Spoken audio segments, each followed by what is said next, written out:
Good afternoon to our guest of honor, Ms. Gan Xiao Huang, Minister of State for Ministry of Education and Ministry of Manpower, Mr. Andrew Chong, Chairman of SSIA, Mr. Ang Wee Sing, Executive Director of SSIA, distinguished speakers, partners, and friends. Warm welcome to the second edition of Semiconductor Women's Forum. I'm Fiona Low, and it's my pleasure to be your MC today. This year's event is themed Making a Difference Towards an Inclusive and Sustainable Ecosystem and aims to inspire more female talents to join the semiconductor sector and at the same time to inspire existing female talents to stay and thrive in the industry. It is also an industry-wide initiative to promote a diverse workforce and inclusive workplace culture. Another key highlight for this year's International Women's Day is the Break the Bias Pledge campaign. We will not be unfamiliar with the impression that the semiconductor and electronics industry is a male-dominated one. So is this just a stereotype? It's a food for thought.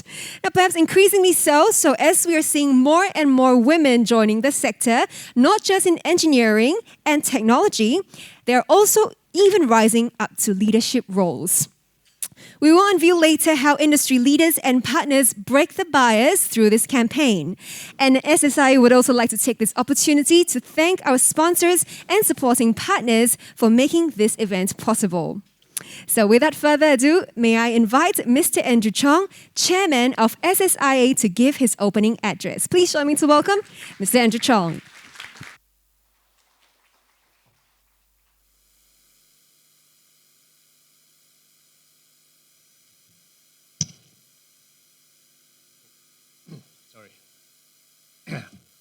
Good afternoon, Minister of State, Ms. Gan Xiao Huang, guest speakers, industry leaders, partners, and friends. It is great to see so many friends again. I say this actually every event because every opportunity to get together in person now, I really treasure it. And I really hope this I will no longer have to say because we'll be doing this more regularly in the future. It is highly appropriate today that we have Xiao Huang with us as our guest of honor, as she herself is obviously a fine example of break the bias, as being the first, and I think still only, woman who's made it to the general ranks. It is heartening to know as well that within our industry, we recognize the need, and I would like to emphasize the need. This is not a wish, this is a need to continue our efforts in cultivating diversity and inclusion. And in case any of you think this is something nice to have, just check how difficult it is for you to hire talent for our growth. Our innovation and competitiveness depends, I'm also an engineer, so very often we think it's all about the technology. But the technology is invented by the people.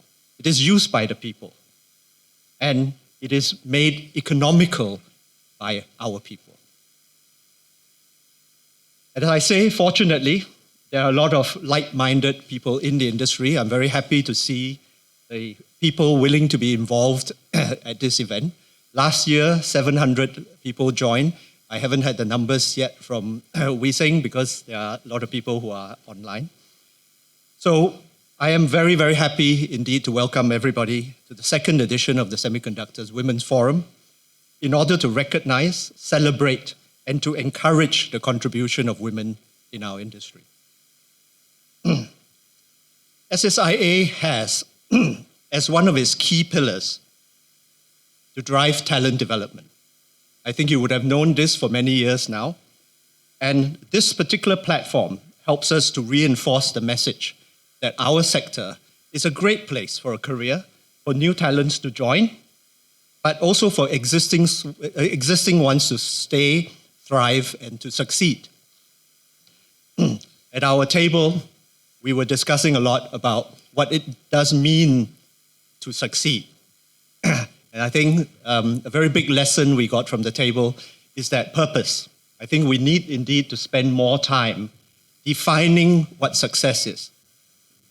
Salary, a promotion, etc. Yes, if you're in there. But I think especially many of our young workers, they are looking for meaning to what they do. Yes, they want to make a living, obviously. But this may be a very good hint on the way we address our talent requirements as well. So recent trends have shown more female talents joining our sector.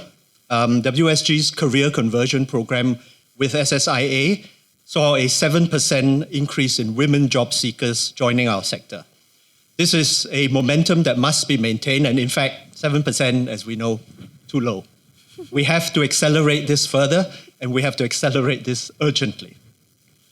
We have, as an additional aspect of this year's Semiconductor Women's Forum, a Break the Bias pledge. The SSIA team and many of you have worked hard on this. We will unveil the results later on. I know that there is a strong belief within the industry, and therefore I urge all of us, the whole industry, to continue the journey with SSIA towards greater diversity and inclusion in our workforce. Thank you to the Secretariat and the speakers for putting together today's event. I trust we will all find meaning and value in our program. So stay safe, stay healthy. Thank you.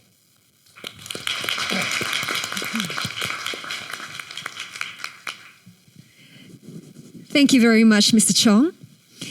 Let us now invite our guest of honor, Ms. Gan Xiao Huang, Minister of State for Ministry of Education and Ministry of Manpower, to give her welcome remarks. So please join me to welcome Minister.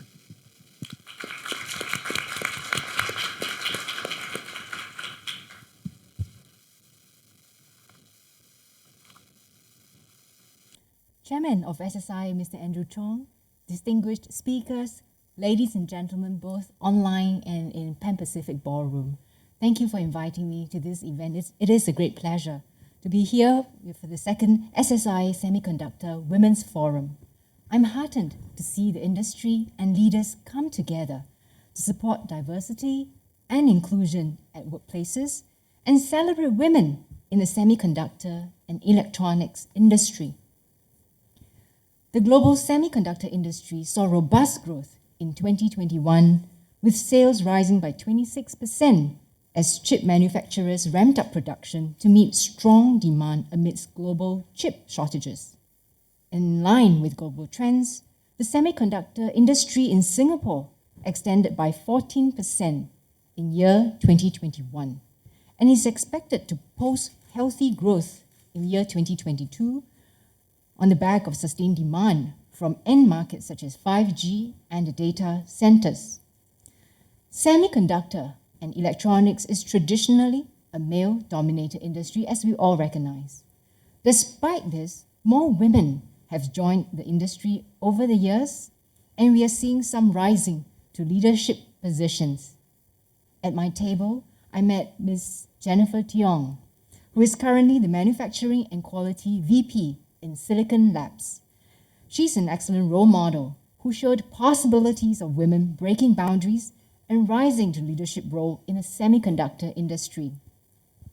Being a pioneer in the industry, where she was part of the startup team at Chartered Semiconductor, now known as Global Foundries, she demonstrated passion and grit as she moved up the ranks in various functions, from operations to management role. She's also a strong mentor, I heard, and advocate for diversity and inclusion, especially in her role as a treasurer on SSIA board, supporting initiatives like today's Semiconductor Women Forum. While more women have joined the engineering and technology fields, there is still underrepresentation of women in this industry, especially in leadership and technical roles. Industry leaders recognize this gap and are eager to do something about this. Today's forum is one of such efforts, and I applaud the industry's initiatives, many of whom are here today, to work on improving diversity and inclusivity of this sector. In the year-long nationwide conversations on Singapore women's development, which concluded last year in September, there were many participants who shared their hopes for workplaces where women are empowered and stand a fair chance in fulfilling both their careers and personal aspirations. They also shared concerns such as workplace discrimination and the lack of female representation in leadership roles. Ensuring fair and inclusive workplaces continues to be a priority for the government, and we will do what we can to lower the barriers that impede women's progress in the workplace.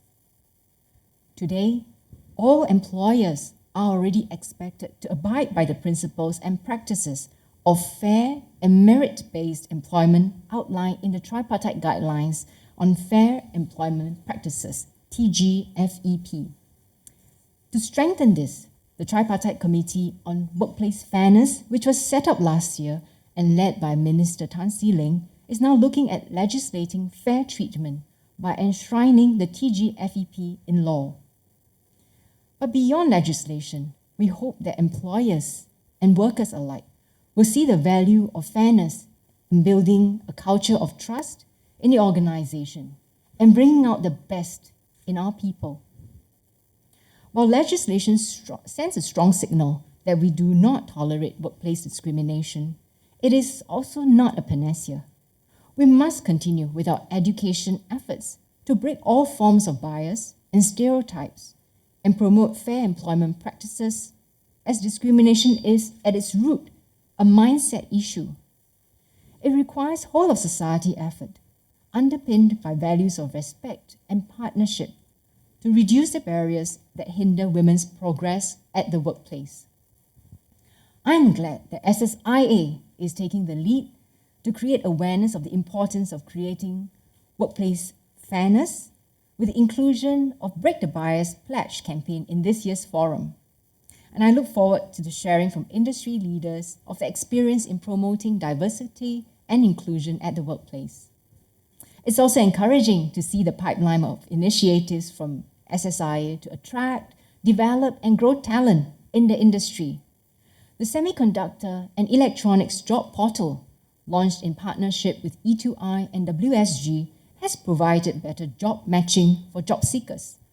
Employers can use this portal to attract more locals to join the industry.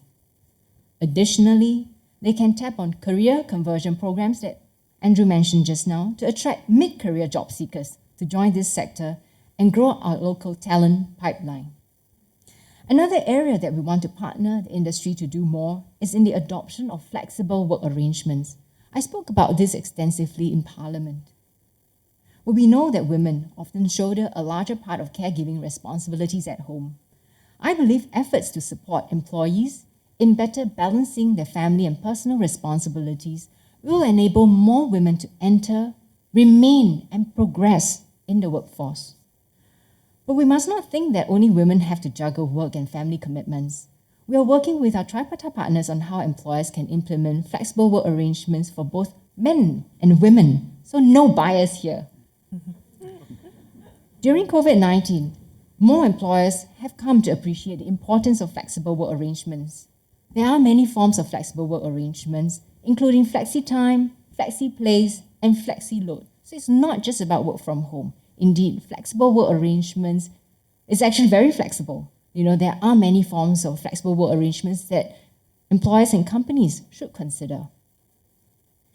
As the provision of flexible work arrangement becomes a norm globally and locally, companies that do not provide such options may find it increasingly difficult to attract talent, men and women alike. It is then all the more important for businesses to relook at their operating models and HR policies and management approaches. Today, about 10,000 companies have adopted the tripartite standard on flexible work arrangements, and that covers about 1 in 4 employees in Singapore, 25%. And I hope to see more companies coming on board. The government and our tripartite partners are committed to work with the sectoral leaders to ensure more inclusive workplaces for both women and men, so that all can achieve their aspirations and career goals. Once again, I'm happy to be with you today, and I look forward to a good discussion to start in a while. And I wish everyone a fruitful forum and day ahead. Thank you.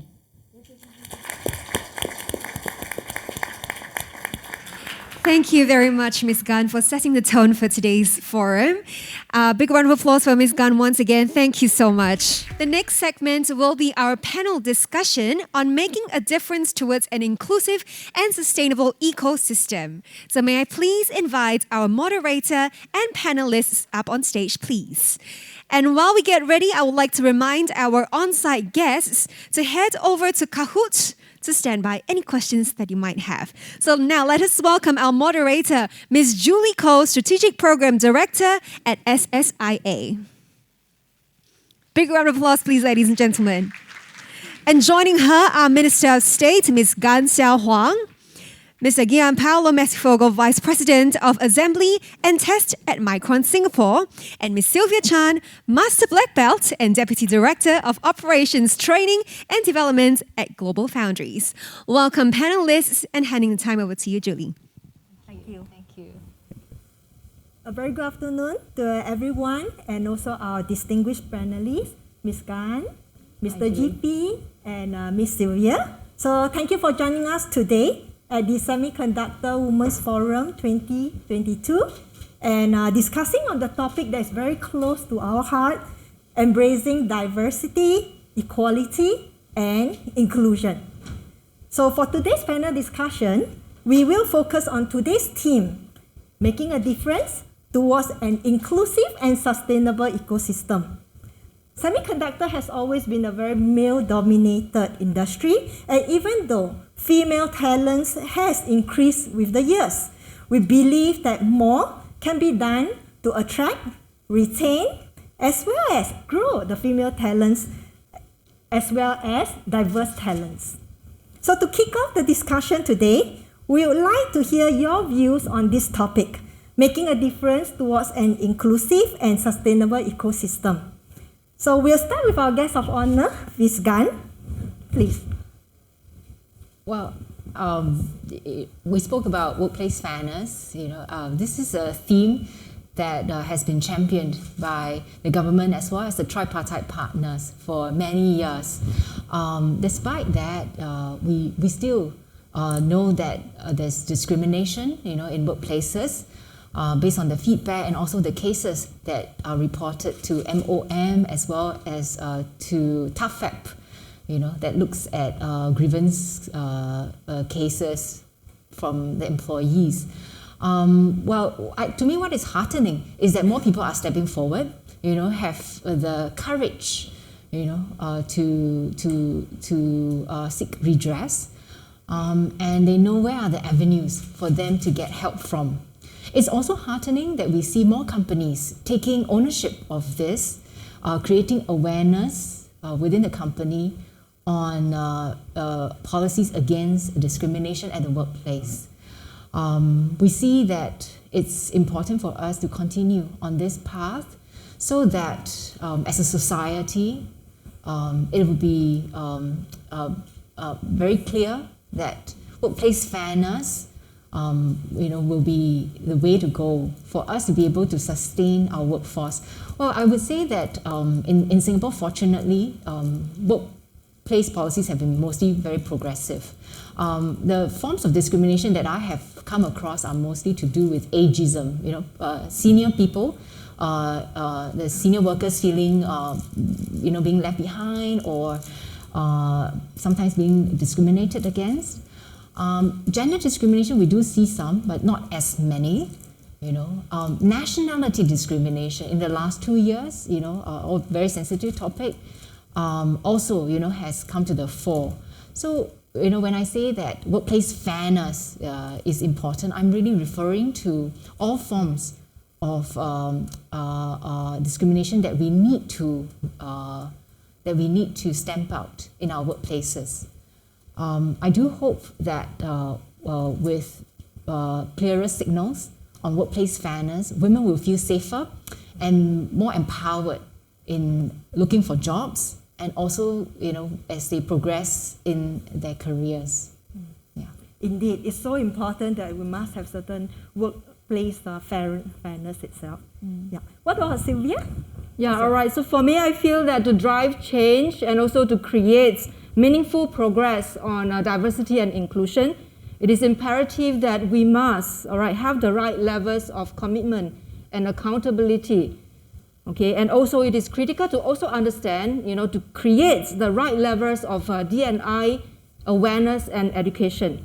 So for instance, at GF, we know that our best ideas actually come from a diverse team being inclusive. Okay, and that's also our success lies on our employees, right? Empowering our employees with unique talents and also distinctive qualities. And I also want to say that, over the last few years, our company has been very strong and continuing in this effort in driving all these changes. Our training actually includes all the leaders having to go through the D&I, which covers pretty much on what this inclusion is all about. Okay, on equity, in even the social responsibilities, and etc. And this is very important because all leaders also understand and know how to foster change, right? And likewise, having this inclusive culture is really so critical. And also to lead with humility, I like to say, okay? Then it also reinforces that what inclusion really means to us, which is, understanding that everyone's contribution is actually welcomed, all perspectives are heard and also valued, and that every employee has a sense of belonging. Yeah, it's so important. All perspectives are heard and sense of belonging. What about GP? Well, based on my experience, if we really want to create a company, an atmosphere that is inclusive and diverse, it's all top-down. So it all starts from the top of the company. Honestly speaking, I have to say, Micron, we are blessed to have our CEO, Sanjay, that is really walking the talk. He has been the first one that talked about equality, inclusion, diversity. Every time he say and he speak to us, is his first topic in the agenda, even before he talk about business or other more technical things. He put in place metrics and is observing very closely on how we walk our talk. And once this start coming down from the top to all level of organization, obviously we have bias, but the bias start going away. It's taking time, but that's the way to go. So definitely I think is a top down. At the beginning has to be the leadership team, myself and the CEO of the company to promote it, and then eventually it's going to happen. So it's so important that as a company, management must lead the way. Absolutely. As well as walk the talk. Okay, since we have shared some views, right, from a company or let's say an agency experience, what are some of the possible challenges and what can we do more together as an industry? So as part of this ecosystem towards diversity, equality and inclusion. So maybe we'll continue with GP. Oh, okay. Well, I think event like today even is going to help a lot to grow the awareness, again, that we have bias, and to share success stories and practice on how we are approaching those bias and trying to eliminate those. So perhaps when we will be there to make our presentation, it looks like that we might do a marketing pitch for our companies, but in reality, it's true. But at the end, I think what we can get from this presentation is really what we are trying to do. What are the barriers, what are the achievements, and this can inspire other companies to do the same, and we can learn from other presentation, other sharing on how we can do better. So definitely having this discussion, this conversation, and this forum, in my opinion, is very helpful to proceed in this path of equality. Yeah, if I could chime in here, I thought fully agree with GP on the point about, creating awareness and education, perhaps getting some data, Yes. We're all engineers here, right? Yes, Some true. data, having some data may help us, in understanding the situation better. I recently looked at NTUC Women and Family Units survey on gender discrimination at workplace, they surveyed about 3,000 people, including I think 2,000 women and 1,000 men. It was like an online survey, and they took in surveys over a 1 month period, and about 2,000 women and 1,000 men responded. And the interesting finding was that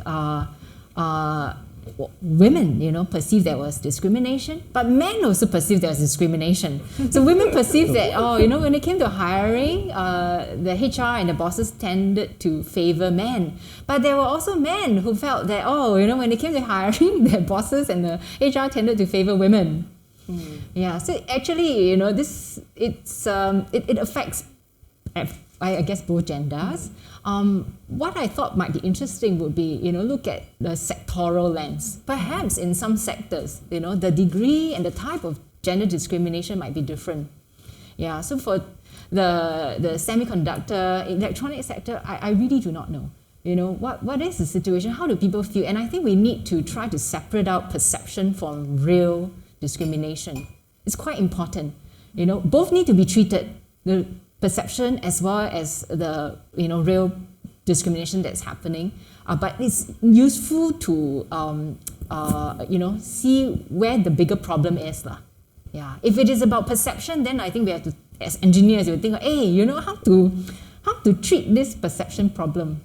Is it about education?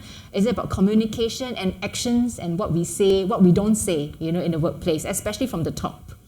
Right? But if it is a real, and serious systemic discrimination, then I think we have to look at what might be the company policies, workplace practices or cultures that we need to unpack to be able to bring down some of this discrimination that's happening around. Thank you for your sharing. And indeed, that it's quite also important that as all the companies, especially so supportive of D&I, coming together, sharing our perspective, as well as sharing some of the best practices of undoing all these potential biases. I think that will really help as an overall industry and be it with everyone. Okay, what about Sylvia? Yeah, actually, I'd like to build on to the point that Ms. Gan just mentioned. It's very interesting that you talk about the men also feel likewise that they are being biased, right? In fact, as we are promoting this D&I, we hear that in our company the same as well, because they are saying that, why are we putting so much focus on the women right now? What about the men? But I also, agree that it is important that as we promote, it is always based on, meritocracy, right? So it's not because right now we have to bring the numbers up. That's why, we are promoting more women as such. But I also want to bring back one point that for D&I guess we have to understand that it is actually a cultural change. So it is not something that we can see that change overnight. So I feel that sometimes as leaders, maybe we are impatient. We launch something and we want to see, results right away, right? So I want to say that it is important to understand the whole thing itself. And I can't stress enough again that the importance of the support from the leaders is going to be important, right? The education, the right education. And perhaps it's really also understanding about, the behavioral change, okay, the process change, likewise the cultural transformation. So for any kind of cultural change, it's going to be taking time. So be patient with that. And I also feel that it's important to continue to look back at, hey, how are we progressing? Do we need to tweak the system? Do we need to tweak the process? Because many times we feel that, hey, I got a system here right now, just continue to do it. So I think we need to be flexible in that sense. Yeah. Indeed, there's a D&I initiative and so on. It is a journey that we are going, and I'm glad that, let's say, as a semiconductor industry, we are all together with the journey and moving forward in strides. Okay, next. As we have all experienced, right, in these last 2 years especially, the COVID pandemic has been unprecedented. So we would like to hear, what are your thoughts about the challenges for working women during this pandemic and transiting into coexisting with the endemic?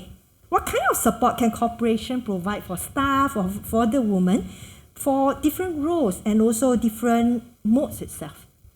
Maybe we'll continue with Sylvia. Okay, sure. First of all, I think it's not just the women, right? The men, the women alike, we all go into this pandemic together, and we should be all exiting strong at the same time.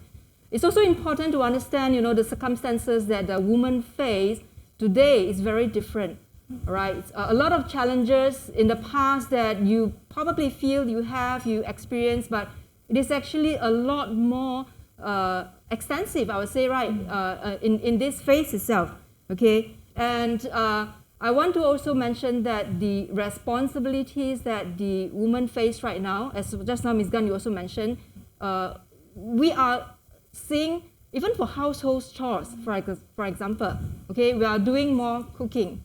Like in the past, I don't cook, but suddenly I feel that I need to cook because I can't tap out all the time, right? Okay, and also at the same time, things that we don't do, sanitizing at home, right? In the past, we only clean, we don't sanitize. So all these, increase as well. And then the other part is when we have children, we are also playing that role of education, right? The childcare responsibilities. And who could forget, that time when we first went into the lockdown period where our kids are doing home-based learning. I don't know about you, but I struggle because not only I'm doing the work from home, but my kid need to attend school virtually, okay? And back then, we don't have Zoom, but even we have Zoom, but we were like, Zoom what? Zoom where? Okay, so we need to learn that technology ourselves and also supervising our kids to make sure that they're actually attending the lessons and not playing games, all right? But on the other hand, I think the other part that I also want to mention is we are really spending so much time, at work itself because everything is work from home. Sometimes I also, kind of guilty about that because we always feel that it's so easy to connect with you right now. You are just a call away. You're just, a line away, right? So there is no more lines between, what is work and versus personal life, okay? Then the other part, I also feel very sympathetic, and empathy with those women who actually are alone, right? They are separated from their families. And in our companies, we actually saw many of those, who used to live across the border, but now they have to sacrifice their time and stay at work. Months, years not seeing your family, that is actually not easy. And I actually do have a very close colleague who went into depression. She is single, all right? She has no family, but she actually says that she felt that the company forgot about her. It's not that we have forgotten, but she also feels that there's no one she can, talk to anymore, right? Because she's in this isolation. The good thing that what, GF actually did, of course, was we are very flexible. In fact, at the beginning of the onset of this pandemic, the leaders came together, and I was very glad to be part of this exercise because we did a survey trying to understand the problems women face, problem men face, all right, across the globe. And of course, there's no one-size-fit-all solution. So we try to see how we can tailor, different solutions, right, to help each other, okay? And also on the other hand, of course, like right now, about to exit, hopefully, this pandemic, we are, as what Ms. Gunn said also, that we are going to be looking into the flexible solutions, right, of working. It doesn't mean that you're always working from home, but perhaps, guess what? We are supporting so much of this global work. So I'm going to be having flexible working hour that potentially, could be one. Yeah, I think I talk a lot. Let me give some time, to... Thank you for sharing your views, Sylvia. Yeah. Ms. Gunn, would you like to add something? Well, I fully agree with Sylvia's points because I'm also a working mother. I have 3 children. The youngest is in primary school. The eldest, was doing her A-levels. So it was a bit of a struggle, supporting the kids and also coping with new forms of work at the same time. Well, I would say that there was silver lining lah. I felt that I spent more time at home, even though I was busy working. But I could at least have meals, at home with the kids, with my husband. My husband too, he was able to work from home, or he had to work from home, like most of us. And I felt that it was quite a good arrangement, for my husband and me to be able to share more of the caregiving and the household responsibilities at home. And I hope that, coming out of the pandemic, as we enter post-COVID mode of work, we will still continue to be able to retain flexibilities in our work arrangements. I feel this is a way to unlock the potential for more women to be able to come back to work or continue to work. And at the Parliament debate, Minister Tan See Ling, he said that there are about more than 200,000 women, who are not working, citing reasons of caregiving at home. And just think about this: if we can at least get 30%, 1/3, of this 200,000 of women to come back to work, actually it can meet some of the workforce needs that the industry is short of, right? I hope that employers will be open to continuing flexible work arrangements, and for those that can't, perhaps can look towards TAFEP or the tripartite partners for some advice, because you're not alone. There are many companies, big and small and of different nature, that that have experimented with different forms of flexible work arrangements. And I'm quite sure, if we just put our heads together, share the good practices, actually more people, more companies, can be brought along. Yes. Yeah, that's my wish. Yeah. I think a lot of us wish for that as well. And through these last 2 years, I think we have also worked through it and found the efficiency itself as well through the flexible work arrangements and so on. Yeah. Okay. Now maybe we come back to International Women's Day 2022, and of course with the Break the Bias pledge. Would you all like to share any particular one bias that you think you strongly feel that should be broken? Maybe we'll start with Ms. Gan. Well, actually, I was asking, my M1 colleagues for some ideas, and the reply that came was, all bias, we should try to, tackle. Well, that's true. That's quite a safe answer. But, as I spent deeper thought on this, I felt that the bias that really needs to be dealt with is women's own bias. It's in us, it's in ourselves, self-doubt, not very sure whether we should give it a go, not very sure whether we can do so many things, not very sure whether we can be as good, as the others. These are, I thought, quite real barriers. And these are barriers that are holding many of us back. In my career, I've actually met many brilliant women, very capable, high potential.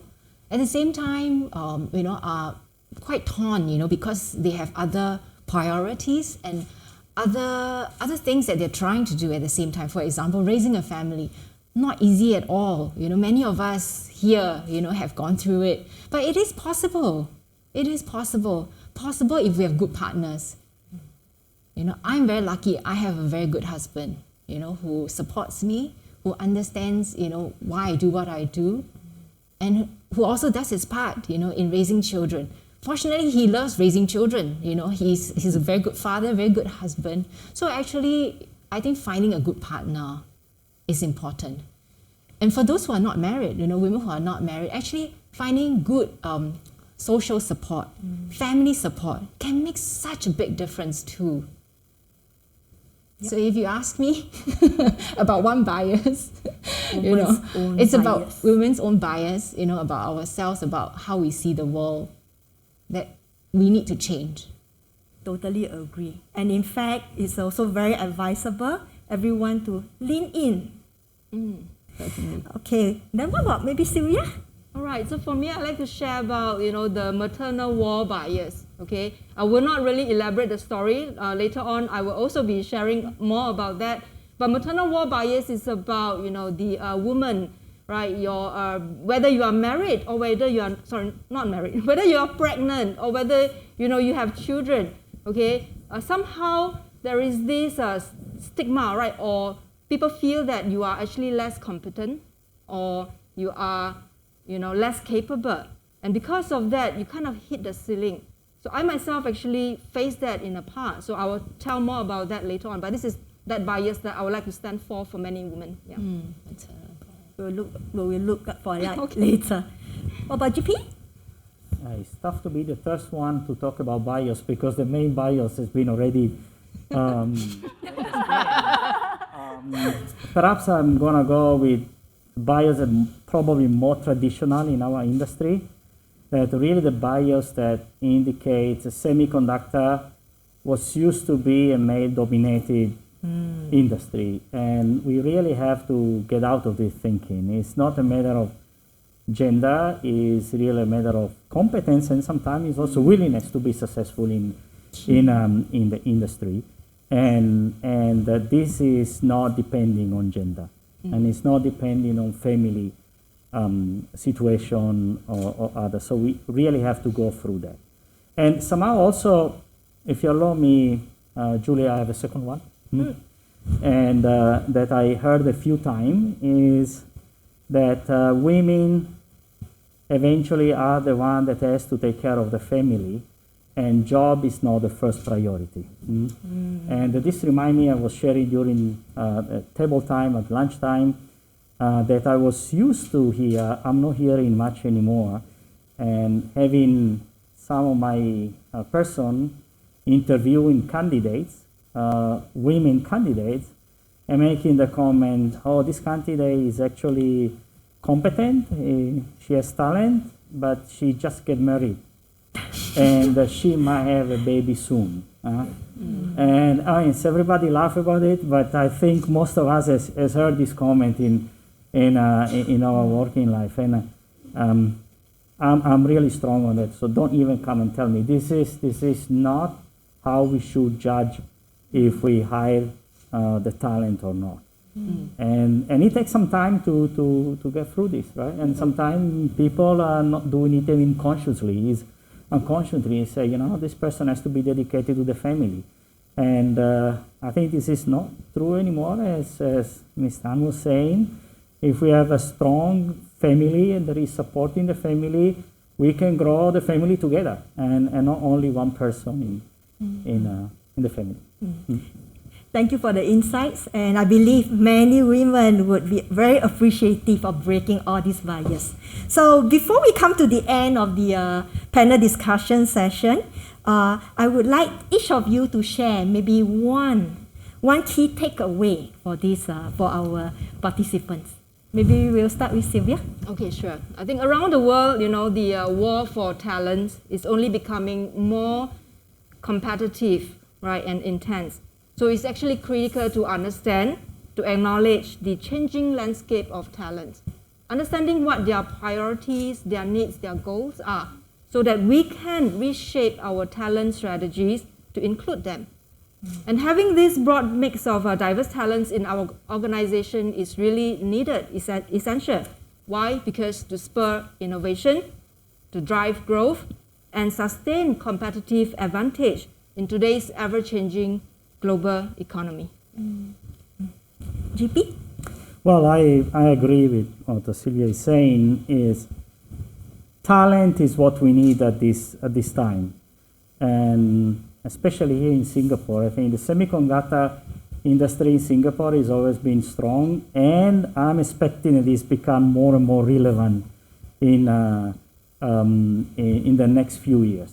At least this is what I hope, and this is what the Micron would like to do here in Singapore. So if we want to be successful, we need to have talent. And if we have to get the talent, we have really to break all these barriers and get the best person, the best expertise that we have, despite of nationality, despite of ethnics, and despite of of gender. This is what we have to do. And somehow, as a semiconductor industry, also we need to evolve and become more modern, in the sense we were talking about flexibility. And again, I'm sorry, I'm taking some point from the table discussion. Right? And somebody at the table was saying, you know, a lot of youngers now choose to drive Grabs instead of coming to the industries. And my comment was, okay, look at the Grab job, right? You can start when you want, you can take a break when you want, you listen to music. If you like to drive the car, actually it's a comfortable job. If you're a social person, you can chit-chat with the person on the car. I mean, it's a comfortable work environment. And we traditionally, as a semiconductor, we are considered to be tough, no? Hard worker, long time, no flexibility. We can't compete. We have to change. We have completely changed our environment. We need to give flexibility. We need to give comfortable environment in the office. We need to give benefits that really attract the talent. Otherwise, we will not go there. So, two things: look at all the angles, genders, ethnics, and make sure that we stay relevant and modern. Otherwise, we will not get talent. That's what I think. Ms. Gan? Oh, all the good points have been raised, you know. I would say 2 Ps, you know. I shared with my table just now, prospects and purpose, you know. We all know Singapore has a very small population, not growing at a rate that we want, you know, not reproducing enough. And as a result, we have, you know, a relatively small workforce that we have to harness. Everyone, you know, everyone who wants to work, who can work, you know, we must be able to create opportunities for them to work and flourish in the workplace. Now, it is very competitive. You know, the semiconductor electronics industry has a lot of potential, and yet it has to compete for talent from all the other sectors out there: healthcare, finance, banking, IT. You know, many of which are also in need of talent, right?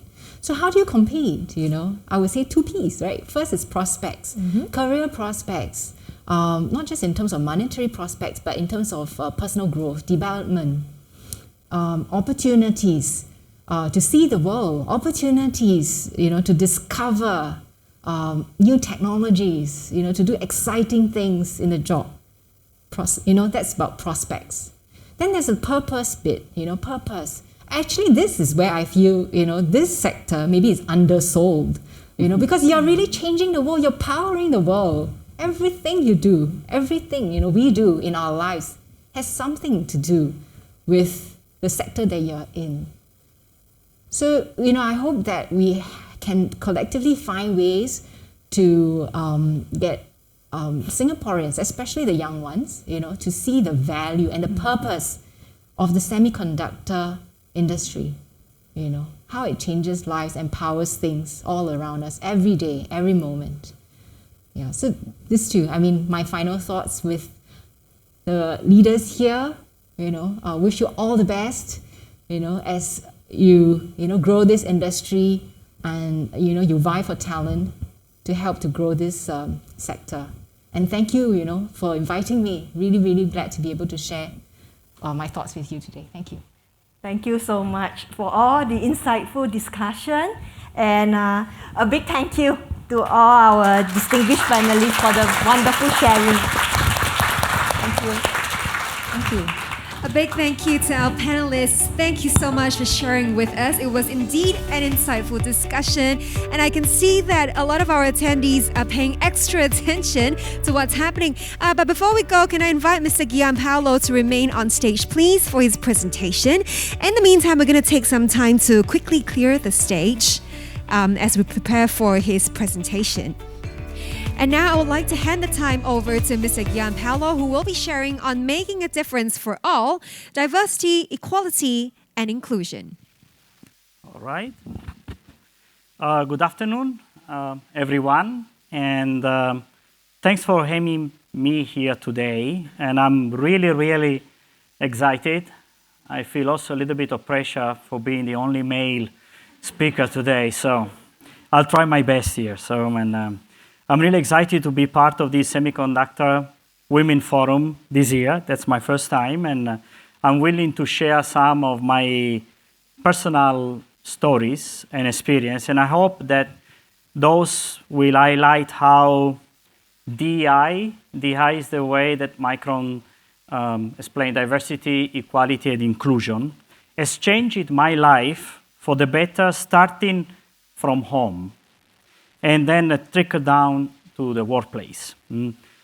I believe that the DI is more than just a socially responsible or feel-good initiative. It ensures that every single person in the company, on the association that we belong to, feel like really belong. And that brings a sense of fulfillment and recognition, which all of us deserve. Yes. All right. So I'd like to talk a little bit about myself. I think I've been already introduced. My name is Gianpaolo Mettifogo, but everybody knows me as a GP. Easier to remember. It's like Grand Prix.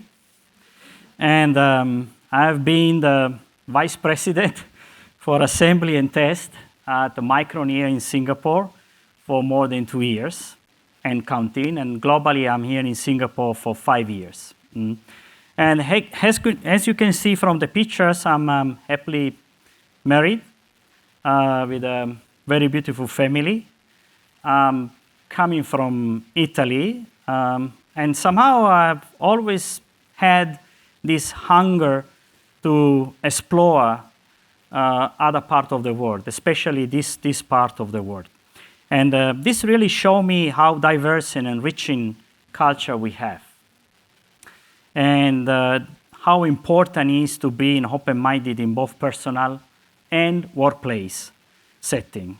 I've been really lucky for my work, and I could work in various different countries in the last 20 years. I've been in Japan for 10 years, then I moved to South Korea and Malaysia, and then finally, as I mentioned, is 5 years here in Singapore. And really this makes me appreciate and understand the significance of diversity at a greater level. And having been married to my wife Yuko, who is from Japan, gave me really the opportunity to immerse myself in a different and rich culture that definitely shaped my view in DEI, and maybe realize the impact that diversity can bring to everyone's life. I had some personal story that I may share. And again, I don't want to create any stereotype, but Italians are not known to be very punctual.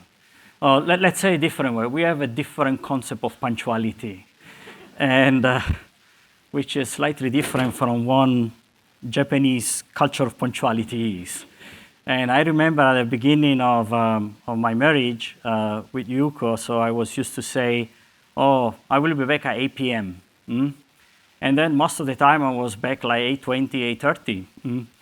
And I had to really come back and had this long and sad face from Yuko, and I was asking her, what's going on? And say, oh, you told me that you're coming back at 8, it's 8:20. And I said, okay, 8:20 makes no difference.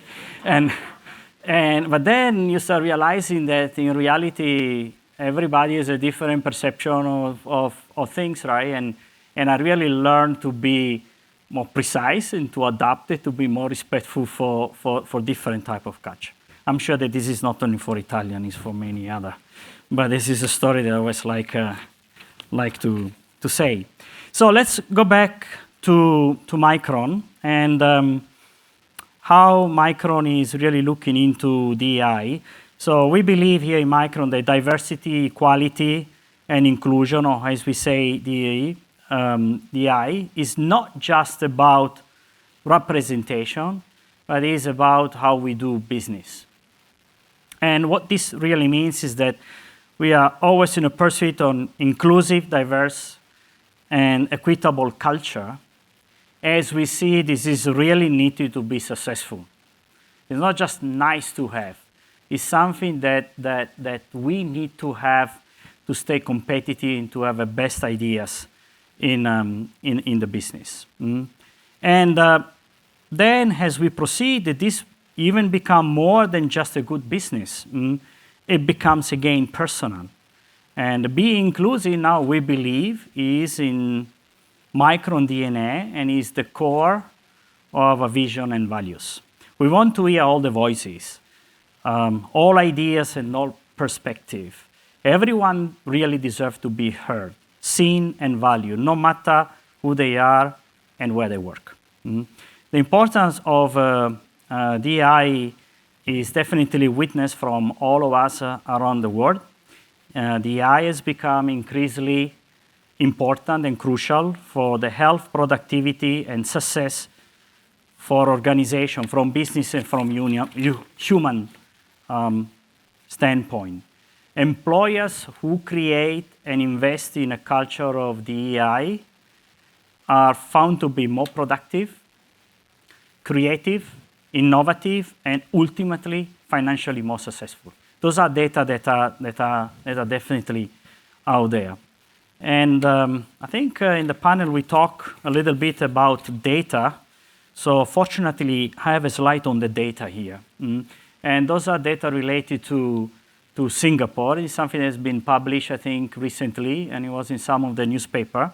And this recent report have shown that the majority of Singaporean firms actually recognize the positive impact of diversity, equality, and inclusion. However, 7 out of 10 have yet to introduce policies that create this environment. So 1/4 of those companies that has been surveyed, so highlighted exactly what we were saying, the lack of relative data such as gender, pay gap, inequality in career progression, age-based performance, and barrier to participation in work for those with disability or carries responsibility, and don't see this lack of data as a challenge to implement DEI. And the lack of DEI policies in Singapore firm is somehow worrying. It's good that there is the awareness there. As again, DEI in any organization foster higher productivity, employee engagement. We see this in all our surveys. And innovation, allowing employees to show up each day without fear of being their true selves. All right, so here is what we did to foster the DI environment in the company. And we come up with 6 simple commitments, because we all know that not all talk is not walk. That is why we established 6 DI commitments back in 2020, actually quite recently, to help to propel our business, drive how we engage in communities.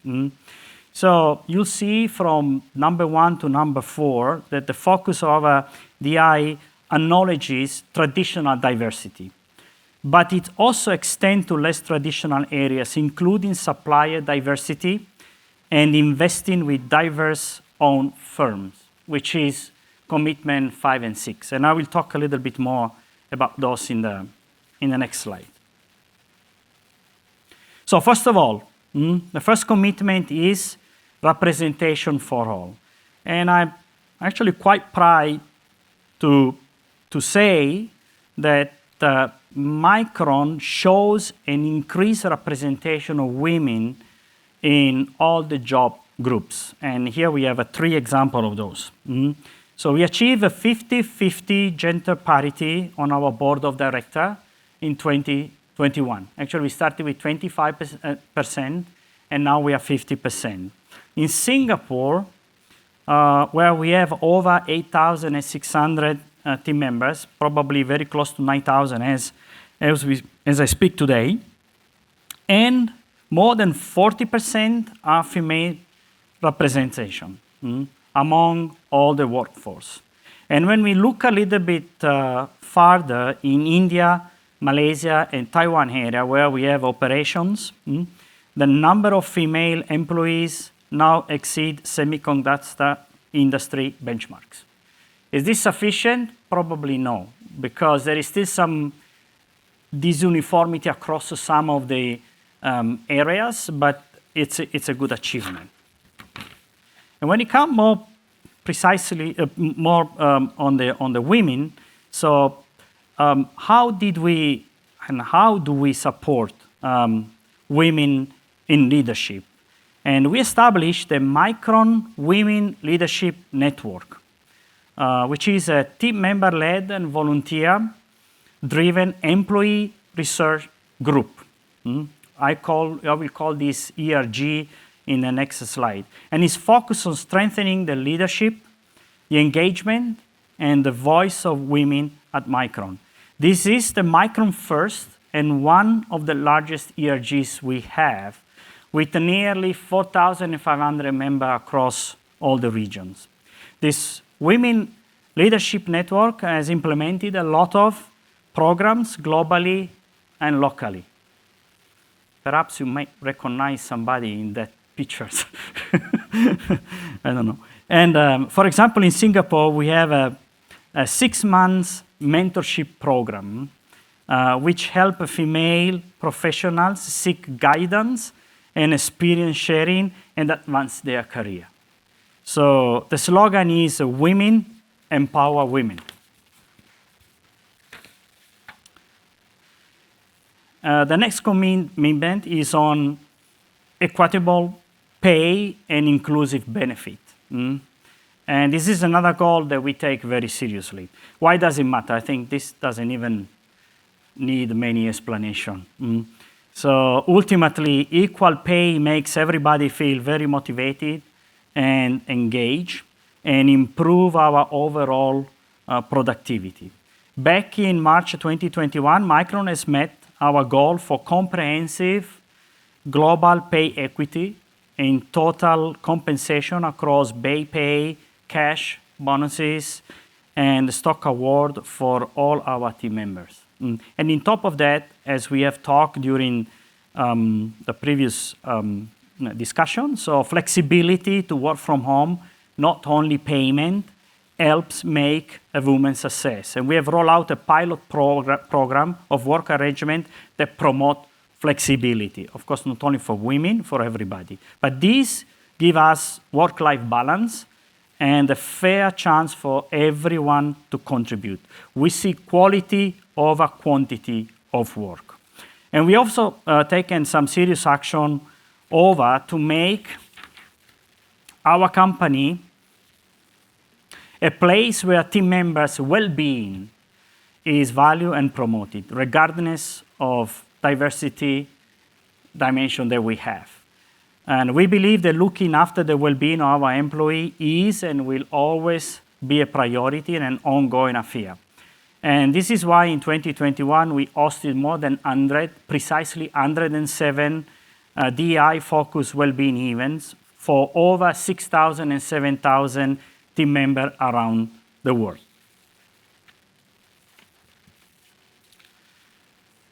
How about inclusion? As I say, representation is not really what we want to have. Inclusion is the most important. And this is not just a buzzword.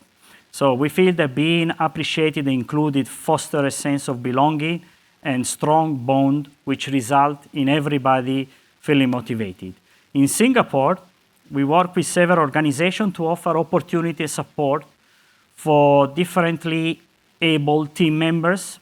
Micron was the first technology company to sign the Enabling Employment Pledge. Singapore president, and probably everybody see there, Halima Yacob, started the pledge to create more inclusive workplace for people with disability. We were honored to host the president in June last year. And during the visit, she met with several team members with different abilities and learned how Micron smart application have enabled them to achieve their full potential.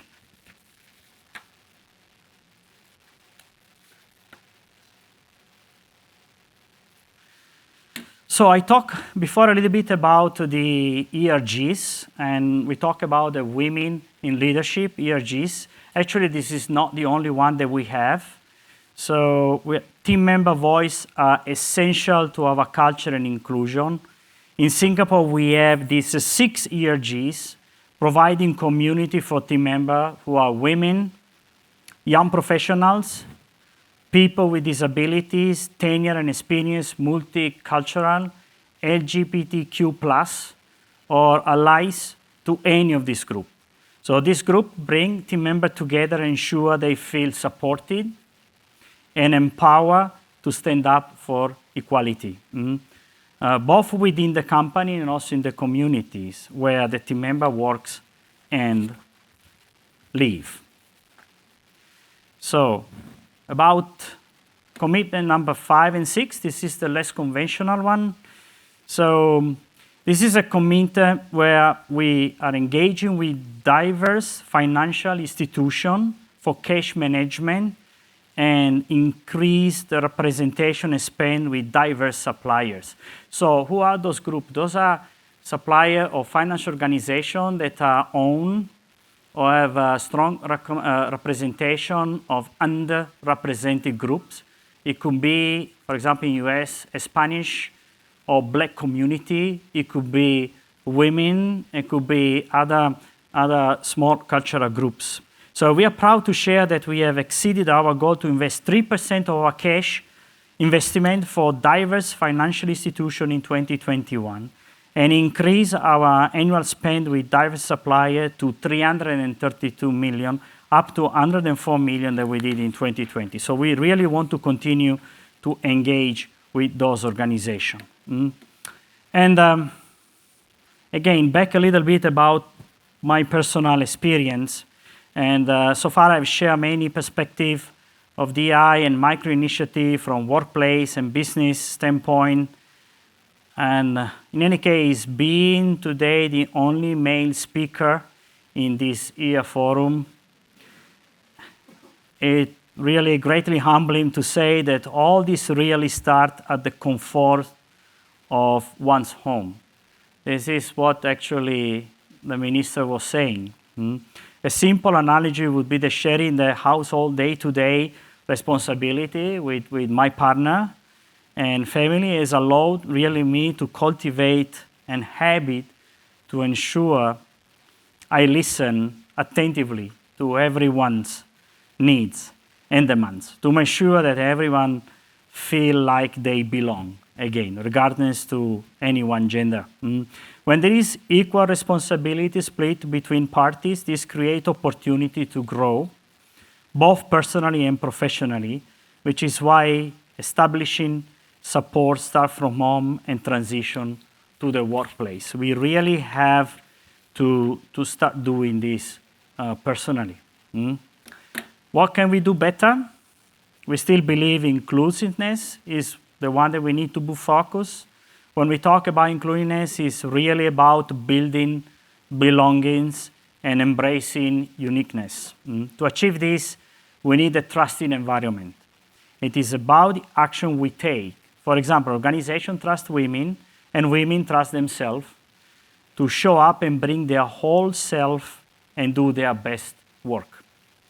To ever make this really work, collaboration is a key across all the departments and levels. When an environment is collaborative, supportive, and respectful, employees are seen to participate and contribute at a higher level. We also cannot stop here. We must always ask what is next.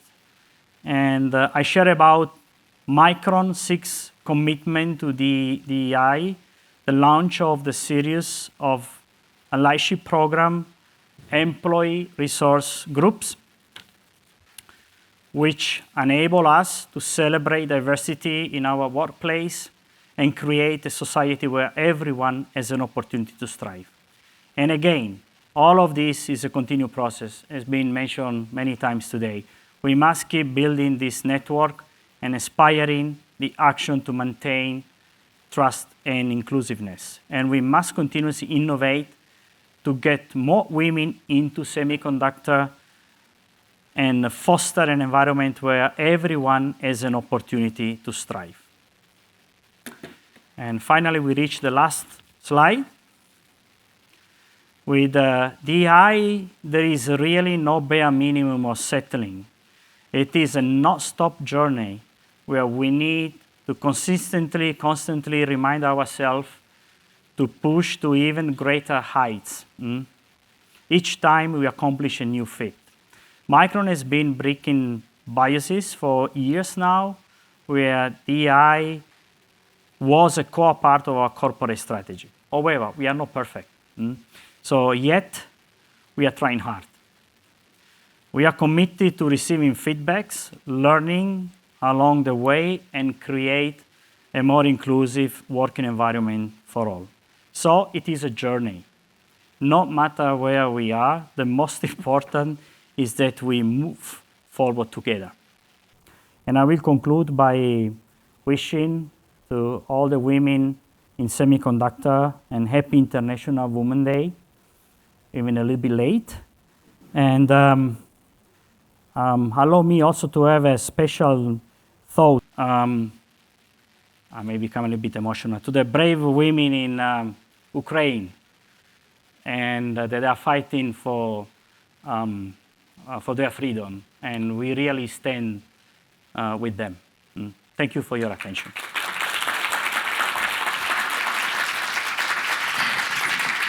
Thank you very much, Mr. Gianpaolo.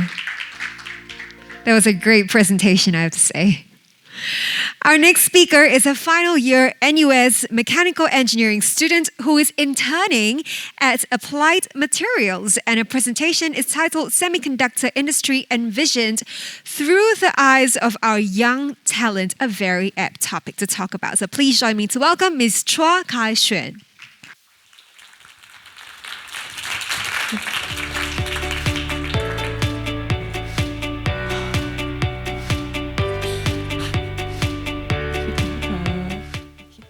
Okay, thank you, Fiona, for the introduction, and also thank you, SSIA, for inviting me to share my experience and vision of the semiconductor industry at today's forum.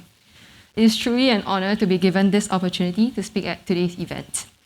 I am Kai-Xuan, a manufacturing engineer intern at Applied Materials, and a final year mechanical engineering student at the National University of Singapore. So let me pose you a question. Do you remember how you felt when you first joined the workforce? Was it dread that you were feeling, knowing that you were finally at a point of time in your life where it was time to be an adult? Or was it excitement that you were feeling, knowing where you couldn't wait for what lies ahead in your career? So personally, I am graduating in a month's time, and I couldn't be more thrilled for the road ahead in the semiconductor industry. Through my 11-month internship with Applied as a manufacturing engineer, I mainly worked on automation and continuous improvement projects, which helped to hone both my technical and interpersonal skills. With that, I strongly believe that this internship experience with Applied has benefited me in 3 ways. Firstly, it has equipped me with the appropriate skills and knowledge required for the semiconductor industry. Secondly, this experience has reinforced my confidence in technical work. I almost did not pick mechanical engineering as my major, and was even reluctant to be an engineer after graduation. So let me introduce to you a very real phenomenon that I've experienced, which is the leaky pipeline. We start off with quite a balanced split in the population between males and females in Singapore. However, you can see the stark contrast in the proportion of women that graduated from engineering between 2016 and 2019. Women made up less than 1/4 of the graduates, and from this already small group, an even smaller proportion of women actually utilize their STEM degrees and enter related fields. In comparison, 70% of male graduates enter STEM-related careers. So, why does this phenomenon keep happening? The leaky pipeline is a metaphor that describes the loss of women in STEM, where women exit the STEM route at various points in their life. But why should we be looking at women falling out of the STEM pipeline? The benefits of women in STEM are well established: economical gain for countries, and a gain of potential talent and innovation. After all, half the population is female. We need female perspectives in STEM to solve the most challenging problems in our society today. Similar to many female students, I almost fell through the gaps. It is not a problem of encouraging women to pick up STEM careers when there aren't enough women in STEM majors in the first place. We have to look upstream to understand the underlying problems and root causes of this phenomenon.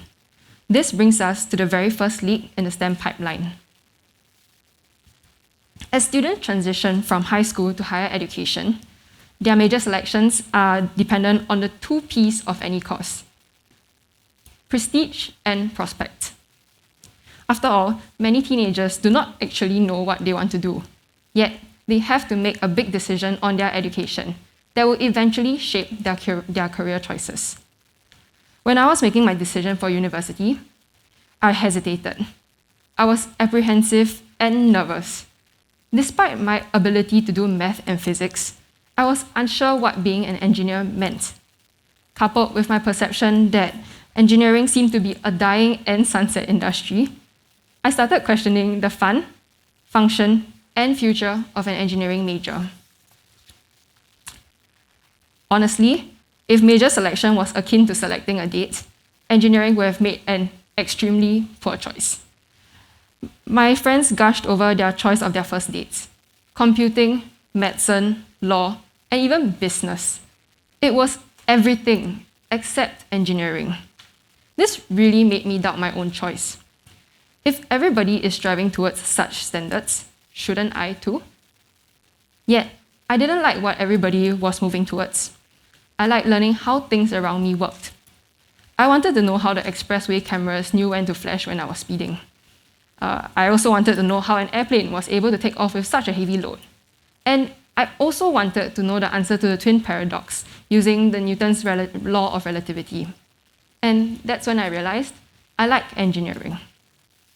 So, for the few women who make their decision to join STEM majors, they face another challenge: going through with their STEM education, which is the second leap in the STEM pipeline. Even though the number of women in science and engineering is indeed growing steadily, men continue to outnumber women in these majors and professions. This was made evident to me throughout university. It's on the surprised faces of my peers when they ask me about my major. It's in the accusatory tone of my peers' comments when they remark about how I dress for class. Apparently, too well for an engineer. It's also in the engineering classes that I attend, with ratios of 30 males to 1 female. And during a lab session in my first year, one of my male groupmates even told me to just write the report and let the men do the real work, which was just circuitry on a breadboard. So this really highlights the many obstacles for a female in engineering, be it the perceived ability, perceived appearance, and perceived choices of all females, all of which stem from stereotypes and implicit biases of a gender. Throughout these experiences, I never once stood up for myself, never once corrected them for their preconceived notions, and never once thought more deeply about the underlying themes that resulted in such backward behavior. Rather, it was always just a patronizing smile or a chuckle in hopes of dismissing their comments. Looking back, I think I might have become desensitized to the remarks that have become commonplace in my life.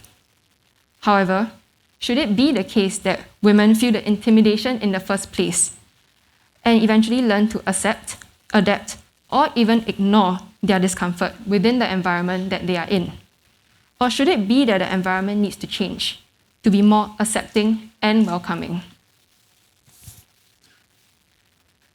Despite the challenge of overcoming stereotypes in university, my greatest challenge was to draw connections between theoretical knowledge and practical applications. Given the instrumental value of our education system in our meritocratic society, the true value of an engineering education was often obscured. I found myself handling my expertise in supposedly multidisciplinary group work, which resulted in a lack of consolidation across engineering disciplines. This robot that you see on the screen was built through a multidisciplinary group project, which required mechanical, electrical, and software parts. However, the work was delegated according to our own expertise in order to maximize our efficiency and results. I ended up doing all the drawings and 3D prints for it and barely touched the electrical and coding portions. So, in our pursuit of academic excellence, it was easy to miss out on opportunities to have a better grasp of an engineering overview. I started enjoying less and less of my coursework as I got more and more fixated on the grade, instead of truly appreciating engineering for what it is.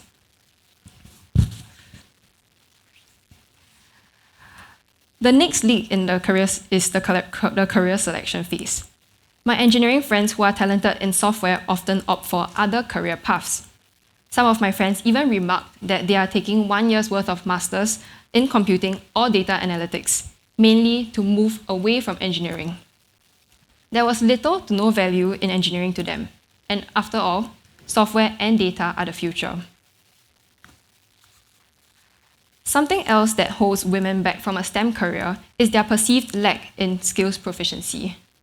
For me, while I loved learning about the frameworks within machine learning or even artificial intelligence, my average results in computing and electrical engineering modules diminished my own confidence in these technical aspects.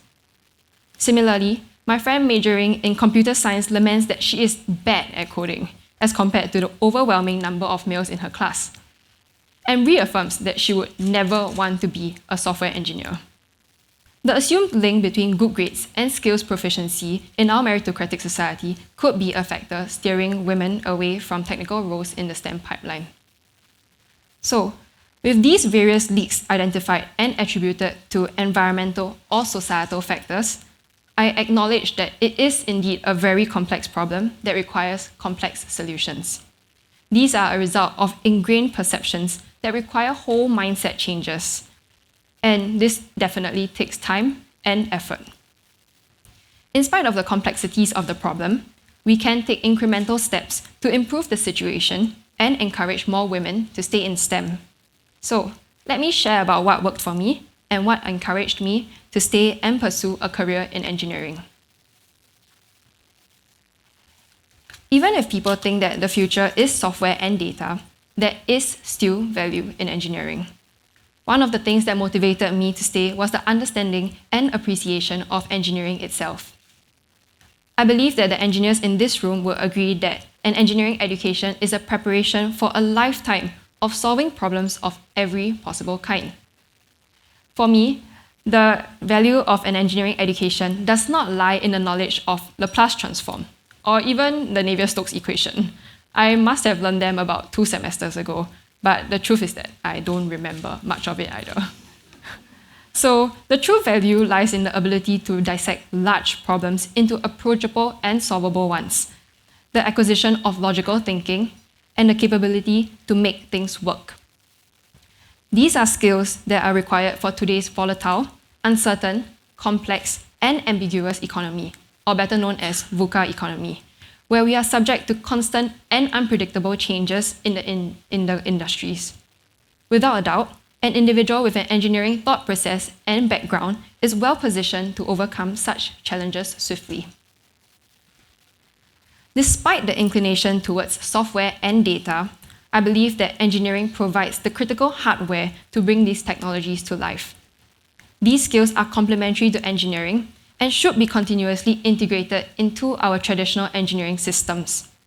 This has given birth to Industry 4.0, which integrates physical production with smart digital technologies to create a more holistic and interconnected ecosystem for companies. Similarly, manufacturing has revolutionized from tedious labor to automation through the integration of the two worlds. This provides us with real-time insights into people, processes, partners, and products. And consequently, it can improve our efficiency, which is the cornerstone of engineering. The other thing that compelled me to stay in the STEM pipeline is applied, as cliche as it sounds. So, Through my technical project during my internship, I finally approached the very things that I actively avoided in university, namely electrical work and coding. For the first time in my life, I crimped, soldered, and drilled. It is funny how I spent my whole university life believing that I was incompetent in these skills, only to realize that I wasn't as bad as I had thought myself to be. Rather, I merely lacked the confidence and the experience to handle them. Furthermore, my technical projects at work helped to bridge the gap between theoretical knowledge and practical applications. I always wondered when I have to use fundamental engineering knowledge like pressure differentials or even the precision and accuracy of measurements. Now, these skills come in handy and help me in my decision making at work. Lastly, I find purpose and value in my work. My projects in school required the robot to maneuver through an obstacle course, which did not seem very meaningful to me. On the other hand, it is extremely satisfying to see the tangible effects of my project at work, be it improving processes or even efficiencies. Such purpose and results from my projects motivated me to incrementally improve the things around me. At the heart of it, the opportunities provided by Applied enabled me to build my confidence. Be it male or female, intern or full-time, the expectations across were the same. The greatest motivation of my work at Applied is the abundance of equal opportunities and committed leadership within the organization, all of which have compelled me to join Applied.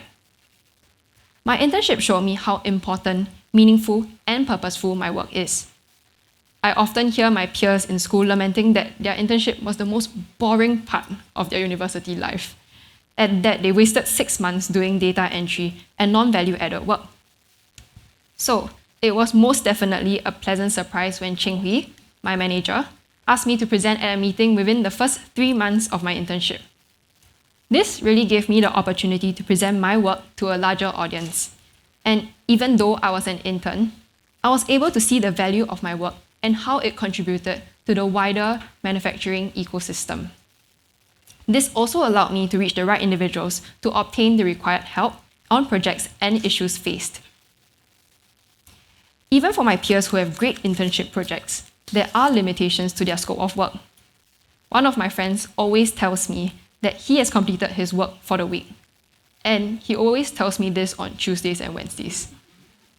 So I found it very peculiar, because how does one ever complete work? I implored him to look for more things to do. However, he explained to me that his boss would assign him work every week, and all he had to do was to complete those tasks. It was a stark contrast to my experience at Applied. At my monthly check-ins with Cheng Hui, he pushed me to explore beyond my current projects, to look around for processes that could be improved. And through these sessions, he also shared his experiences with me as an engineer and entertained any funny questions that I had for him. The transparency, trust, and opportunity to explore boundlessly was something that motivated me throughout the internship, which was only made possible with Cheng Hui's guidance and leadership. Another aspect of my internship that benefited me is mentorship. Kenneth, my mentor, has offered me invaluable guidance, encouragement, and advice in many aspects, be it work, career, or even life. He also reminds me to always look out for the traffic police on TPE at times. So, jokes aside, Kenneth has acted as a guiding beacon for me at work from the very first day, especially through his steadfastness in his work and calmness in execution. Even though Kenneth has moved on to a different role, he requested to hold on to his mentorship position for my internship and final year project, which I am very thankful for. Aside from that, he would always show up for many things despite his hectic schedule on most days. He showed up for my internship and FYP presentations with NUS, showed up with my interview with SSIA during this year's Electronic Industry Day, and he's also here at the forum today, seated there. Yeah. So, thank you, Kenneth. He has always encouraged me and given me honest feedback after every instance, telling me that I have done a good job and also other ways that I could improve on my work. Even though it might come off as a very simple gesture, it is one that I hold very close to my heart, knowing that there is always somebody earnestly supporting me throughout my work. With that, Ching Hui and Kenneth both embody important qualities of committed leadership through their roles as an ally, mentor, and sponsor at work. In a male-dominated industry, they truly have gone the extra mile to empower a female engineer like me, to actively break down any barriers that I might face and open many doors of opportunity for me at work. I was only able to transition so seamlessly from school to work with their support. So, upon comparison of my internship experience with respect to my peers, I believe that there is value in quality internship programs rather than quantity. This is an opportunity for students to gain an insight into industry applications and foster their interest in the industry itself. With good experience during internships, it is natural for students to feel encouraged to join the industry upon graduation. Hence, I urge more companies to partner with institutes of higher learning to provide internships and even company-sponsored industrial projects for final year students. I would also like to implore students to actively look out for opportunities and maximize the resources that you have in school. This will definitely enable you to explore your interests and hone your skills during your education, which is a valuable takeaway. So, out of all the industries, why the semiconductor industry? I believe that the semiconductor industry is able to make possible a better future. I often like to compare the various factors in a situation to waves. So waves comes in various amplitudes, speeds, and directions. I am most definitely simplifying the conditions for the principle of superposition here, but when these conditions are aligned between the various waves, its interference will have two possibilities. It can result in constructive interference, where the amplitudes of the waves will have an additive effect. Meanwhile, it can also result in destructive interference, where the amplitudes of the waves will cancel out and flatline. My hope for the semiconductor industry is for it to become more inclusive. It is time for us to change the way we do things to enable women to succeed in a stereotypically male-dominated industry, starting from our institutes of higher learning to internships and even careers. I believe that when a culture of inclusion is built, we can bring together our collective differences, catalyze innovation, and contribute our unique strengths. To achieve this, there is a growing need for greater innovation and collective effort across unique and diverse individuals in the years ahead. We are just like waves, coming from all walks of lives, carrying our own experiences, and most importantly, special in our own ways. With alignment between unique individuals, it is time for us to interfere constructively and form a large wave to expand beyond our boundaries and make the impossible possible. So, what will you make possible today? Thank you.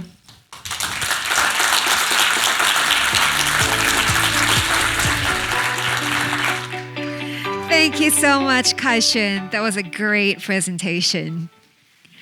I think it's very refreshing to hear from someone who is so young and who have embarked on this very meaningful career with in the semiconductor industry. Well done, Kai-Shun. Next, I would like to invite Ms. Karen Lim, CEO of E2I, to speak about our focus on people. People make the difference. Please join me to welcome Ms. Karen Lim.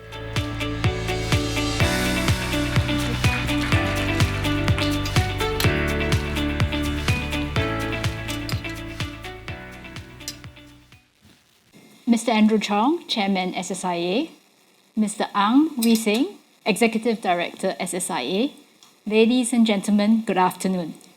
I'm glad to be here with all of you today and would like to extend my thanks and appreciation to the organizing committee for having me here as part of the Semiconductor Women's Forum. Today's topic touches on the importance of inclusivity and diversity in creating a sustainable ecosystem. For us in the labor movement, people are at the heart of what we do.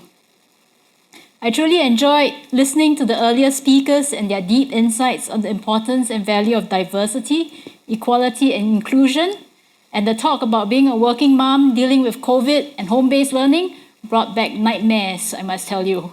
And I'm sure a lot of you parents in the room probably experienced the same thing. I also appreciated Ms. Chua's viewpoint, spoken from the lens of a young person looking at the industry. It was very enlightening and very inspiring. Today, I will cover the importance of growth and retention of talent, particularly female talent. Mid last year, Moss Elvin Tan spoke at the SSIA seminar on how Singapore accounts for 5% of the global wafer fab capacity and 19% of the global semiconductor equipment market share. As the world deepens its automation capabilities, including the movement towards electric vehicles, driverless cars, among many other innovations, the demand for chips would correspondingly increase. Singapore remains a very attractive destination for semiconductor operations as we are generally sheltered from natural disasters like earthquakes, have a good infrastructure to ensure clean water, and a secure electrical pipeline. Singapore has a disciplined workforce, industrial harmony, and the ability to deliver the exacting standards of cleanliness, precision required in the semiconductor industry.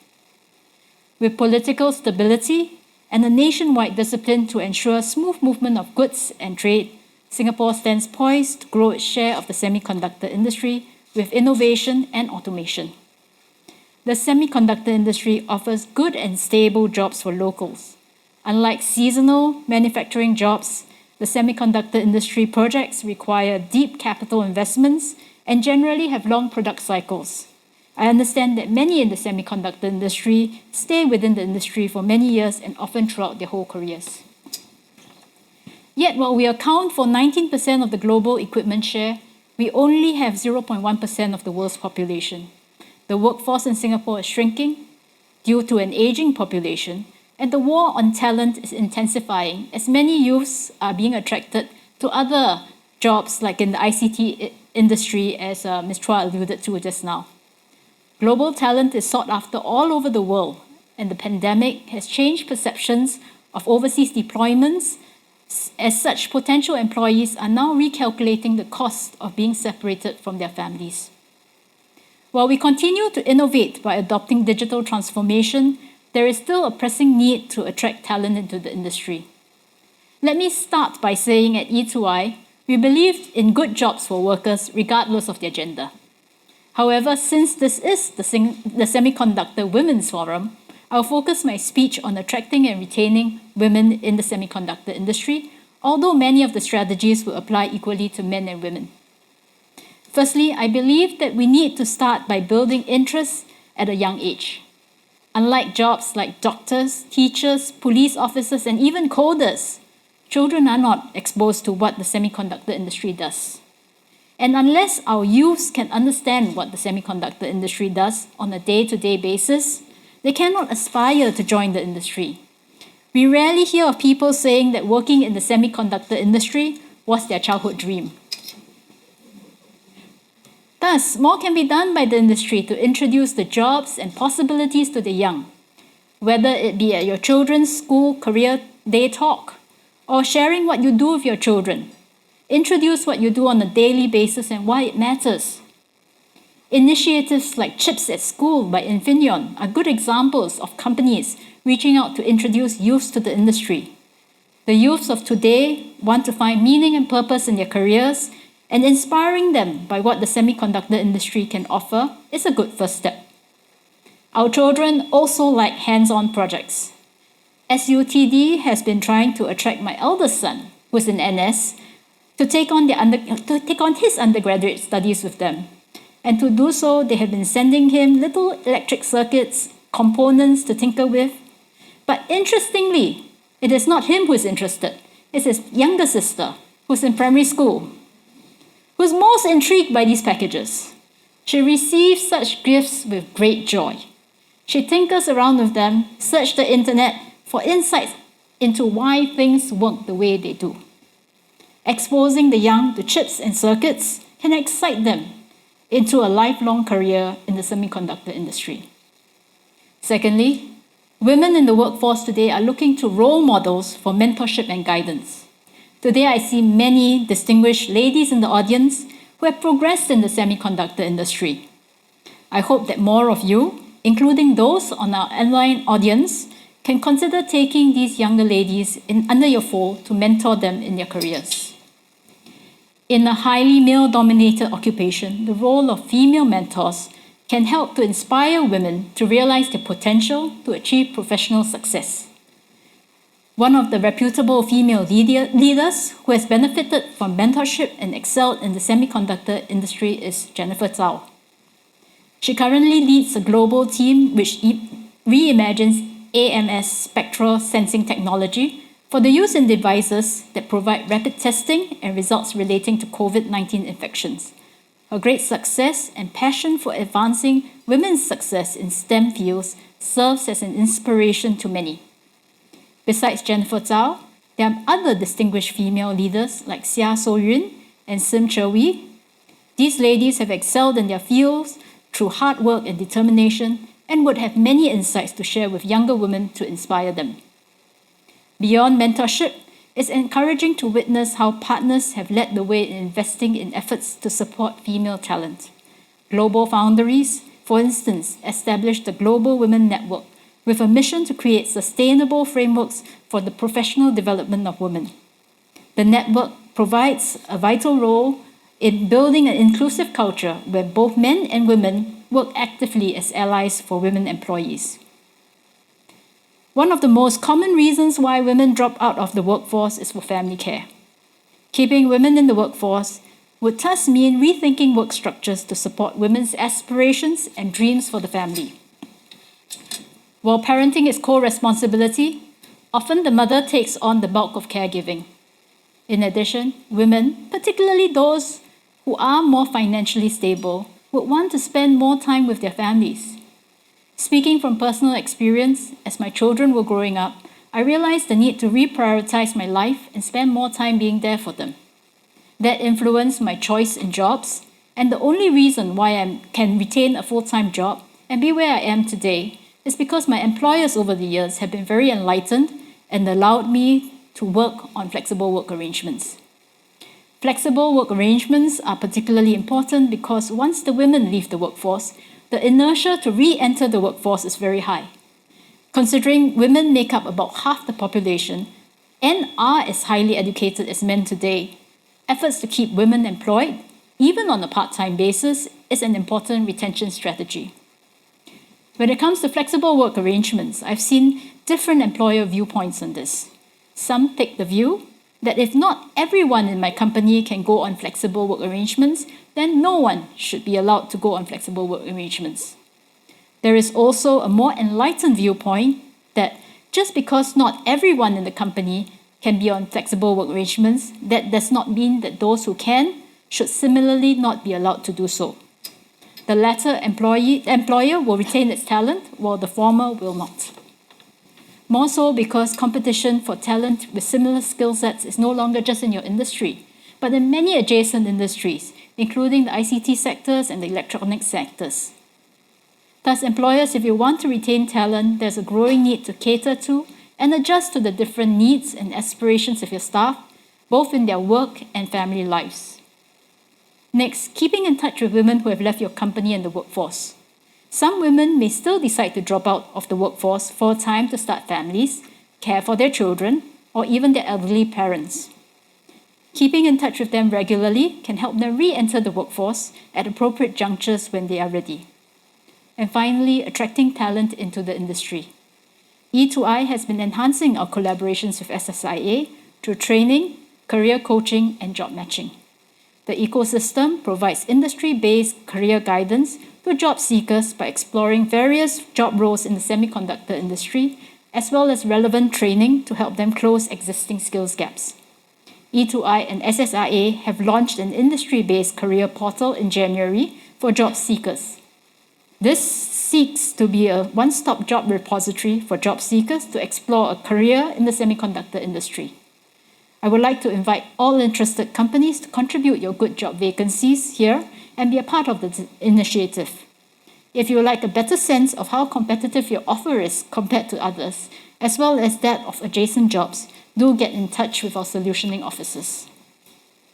The employment terms often go beyond salary towards greater flexibilities in work arrangements, training, progression, and our officers will be glad to share next steps to attract and retain your talent.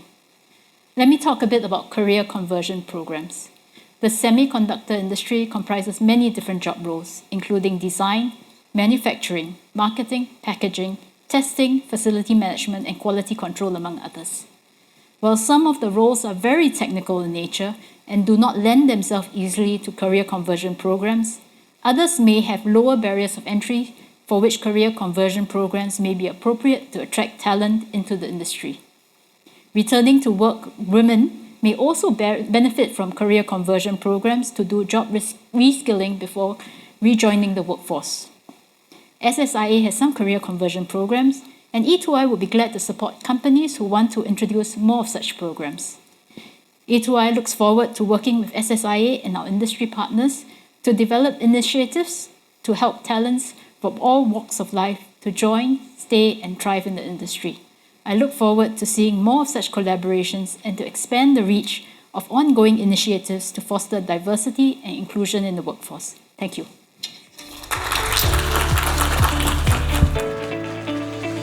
Thank you so much, Ms. Lim.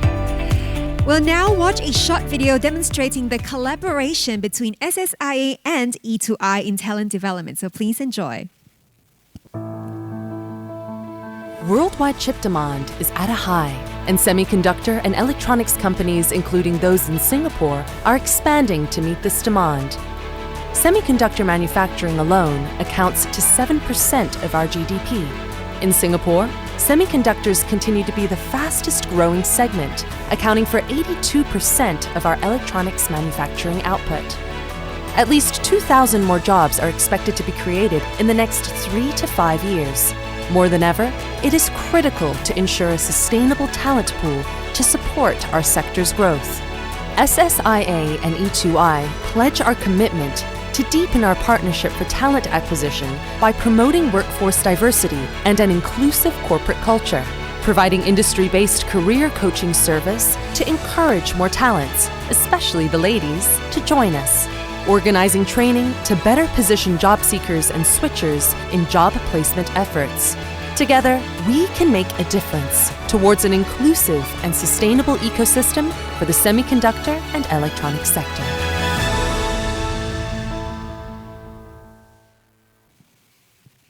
Now, ladies and gentlemen, it's been an afternoon of insightful, engaging, and wonderful presentations. So I think it's time for us to take a short break before we resume our program. So we will be resuming program at 3:30 p.m. So I'll see you all later.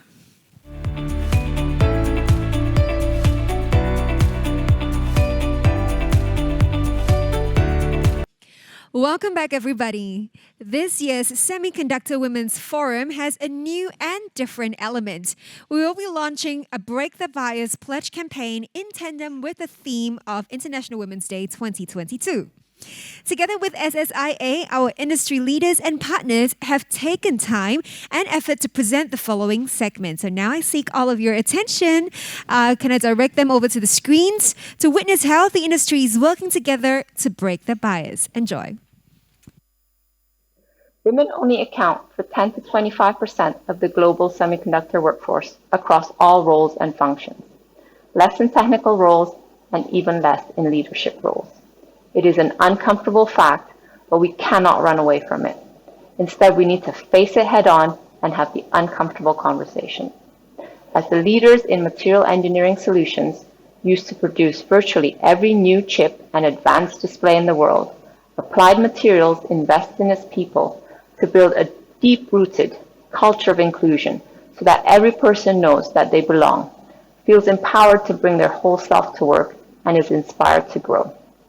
With that as our guide, we put programs and practices in place that engage our leaders as champions of change, eliminate systemic barriers to inclusion, and operationalize inclusion in our day-to-day activities.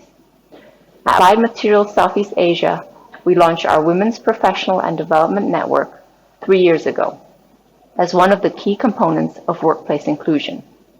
To develop Applied Materials as an employer of choice for women, act as a platform for future female leaders, and to increase female employee engagement and retention. We have put in place a cross-functional and cross-gender mentorship program, a professional development program addressing female-centric concerns, as well as encouraging allyship at all levels through advocacy and sponsorship.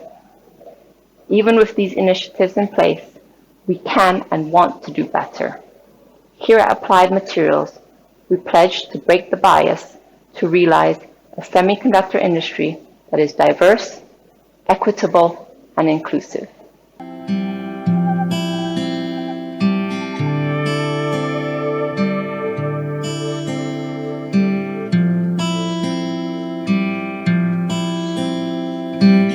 Let go, rain. It's not your song to sing no more. Goodbye, blame. Weights can't lift you up, but you can find a way to drop them. Can you feel the wind? Say you do, it's how it all begins. Then comes reason, then purpose. Well, you will find your way. In the meantime, may the sun bless you with its rays. It's how we learn. It has to hurt, it has to hurt. Every single turn. Don't beg your pardon. You're not someone's victim. It has to hurt, it has to hurt.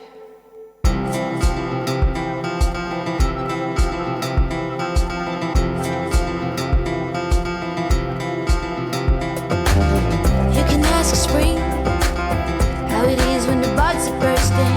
You can watch the birds when they fly across the world.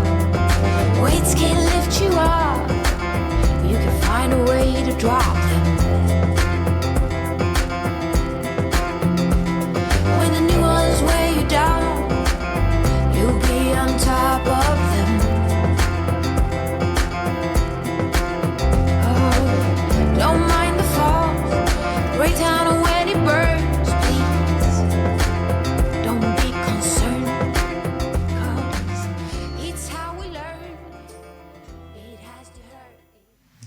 So Lab has been championing this inclusion and diversity since day one. Back 2 years ago, we have big kind of focuses between the region and headquarters to look into this area. So in fact, today we have group looking into the equal opportunity for women in engineering. And to the point, we also go to the school to actually encourage more women to join the engineering study so that we can have more talent into this area, which we are quite male-dominant industry in the past 30 years. So I think this is a good chance for us to do more to kind of attract more women into this industry. And I think the opportunity is always there. I think we always believe in provide that equal opportunity for all the women in engineering to excel their career in lab. Micron technology is flowing the data economy and unleash technology innovations from edge to cloud and to the user experience through our memory and storage portfolio. Our vision is transforming how the world uses information to enrich life for all. The for all clearly defines our commitment to diversity, equality, and inclusion. We strive to build a creative, diverse, and inclusive team, promote collaboration across our diverse workforce to unlock their potentials and positively influence our global communities. At Micron Singapore, we have many employee resource groups centered around shared identities and underrepresented groups. They help cultivate a diverse workforce where everyone is heard, valued, and respected. We believe diversity is a key driver of innovation. We support Break the Bias for all.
I hope that you've enjoyed the videos, and also a big thank you to everyone who have participated and contributed to the videos.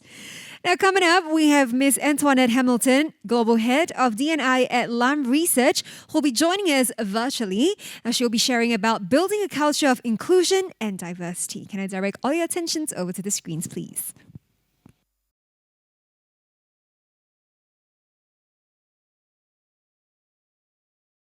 Hello, I'm Antoinette Hamilton, the Global Head of Inclusion and Diversity at Lam Research. At Lam, our inclusion and diversity vision is to create an environment where different backgrounds and perspectives are welcomed, heard, and valued. We understand by bringing unique individuals and viewpoints together, we achieve extraordinary results. Given the increasingly vital role of semiconductor technology to power the way we work, learn, and connect, we understand that it is imperative we increase opportunities for diverse perspectives to drive better decision-making and unleash the power of innovation together. In addition to internal and external I&D initiatives, we are committed to sharing our progress and holding ourselves accountable for continuous improvement. We want to make a meaningful impact, so we work with external partners to develop our strategy informed by data-backed insights such as stakeholder interviews, audits, and mapping our current initiatives against best practices. Inclusion and diversity is a journey, and this year we are focused on both deepening and expanding our commitments through accountability, expanded transparency, commitment to gender equality, and investment in diverse communities. Addressing the gap in technology starts with role modeling. 47% of adults ages 18 to 24 listed their most common reason for pursuing a tech career as an encouragement to do so by their high school, according to a report by Wiley, a global education research leader. This highlights the necessity to make STEM education more accessible, especially in diverse communities. At Lam, that is exactly what we're doing through some of our key partnerships. Finding the right external partners is part of the challenge. To this end, one of our long-standing employee resource groups, Class Outreach, has formed relationships with local not-for-profit organizations to show local students in underserved communities what it means to be in a STEM career at Lam. Class Outreach, whose motto is Impact Through Exposure, encourages student participants to explore a wide variety of STEM career paths. Pre-COVID, the Class Outreach program had hosted 13 campus tours with over 1,000 students from more than 24 local middle and high schools. To see the look on these kids' faces when they were exposed to technology is incredible. In 2018, Lam joined the National GEM Consortium, a network of leading corporations, government labs, universities, and research institutions that enable qualified students from underserved communities to pursue graduate education in applied science and engineering. Lam has since sponsored dozens of GEM fellowships and hosted more than 20 graduate students in summer internships. And in 2020, our CEO and president, Tim Archer, was appointed chairman of the board of directors. Our engagement with the organization has deepened through our membership, and we've seen how diversity can amplify our industry's impact in the communities where we live and work. We also put the power of partnership to work to improve the lives of women. To elevate women within Lam, we sought out Catalyst, our first ever I&D partner, which seeks to accelerate progress for women through workplace inclusion. As a member, our employees have access to resources and virtual learning tools on the topics of gender equality and intersectionality. Recruiting diverse talent isn't enough. Companies looking to improve their diversity and inclusion efforts tend to focus on attracting diverse talents. I would argue that retaining that diverse talent is more important. Within many organizations, there's what's called a diversity revolving door. When women join a new company and see the lack of representation in leadership positions, they consciously or unconsciously believe that their time there is limited. For this reason, when companies are able to retain diverse groups, it suggests that they've developed a more inclusive culture that allows those employees to thrive. For example, smart organizations focus on recruiting not just diverse early career talent, but also diverse middle managers and senior leaders who can serve as mentors and role models for others. Overall, this focus on retention creates a diverse ecosystem where employees feel supported to reach their full potential. Organizations must recognize and address the risk of burnout among women. According to McKinsey, 42% of women in corporate America say they're burned out. That's higher than the 35% of men who said the same thing. The driving forces behind this disparity should be clear. Given that women are more likely to report being the primary caregivers in their households, they took on most of the added parenting responsibilities when schools were closed to in-person learning. While many companies are focusing on corporate-level efforts to address burnout, the data shows that managers have an equally important impact. In McKinsey's latest Women in the Workplace report, women said that they appreciated when their managers offered more flexibility and respected their boundaries. If companies want to increase the number of women in the workforce and in leadership, they need to ensure that women are given this kind of support. At LAM, we are working on ensuring our culture works for everyone. So it's important that we have a strong foundation for an effective inclusion and diversity initiative. The first step to ensuring an effective and inclusion diversity program is to formalize the strategy and focus on the greatest areas for improvement within the organization. The strategy should be aligned with the company's mission and vision, where diversity and inclusion management is positioned as a business imperative and not seen as just a feature of HR programs. Measurement is the next critical step to ensuring progress and accountability. Diversity numbers alone are a lagging indicator, reflecting what is already happening. At LAM Research, we focus on building and tracking goals that look toward the future and treat inclusion and diversity initiatives as a change management process. To that end, all employees set annual goals.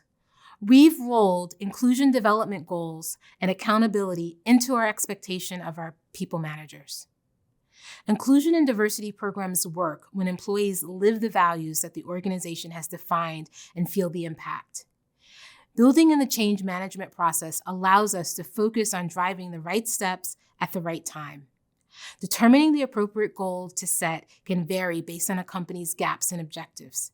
Areas to track can include rates and percentages of promotion, access to training, retention, or employee resource group member engagement scores versus the organizational average. As part of our efforts, we've created an inclusion index, an average of 3 drivers: inclusion, equal opportunity, and authenticity, from our employee survey that help us benchmark progress and encourages employees to take action together. Diversity and inclusion is a business imperative. Failing to attract and retain tech talent means that innovation in our industry and in the electronics industry at large may slow. I joined the tech industry to solve big problems. As an industry, we are known for our ability to take on and solve the most challenging of problems. This is our latest challenge and opportunity. What we do today will impact the future of the semiconductor industry and the hundreds of industries that are reliant on semiconductors for their success. We are proud of the progress we've made on our inclusion and diversity journey to date. We are excited to continue building on our mission of fostering a culture that works better for everyone.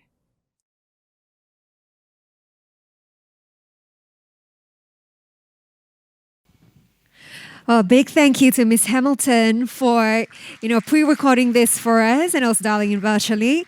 Next up, we have Ms. Yvonne Lee, Site Leader and Corporate Director of Global Operations at ASM Singapore, to share with us on the topic of making a difference, championing and empowering change. So please put your hands together for Ms. Yvonne Lee.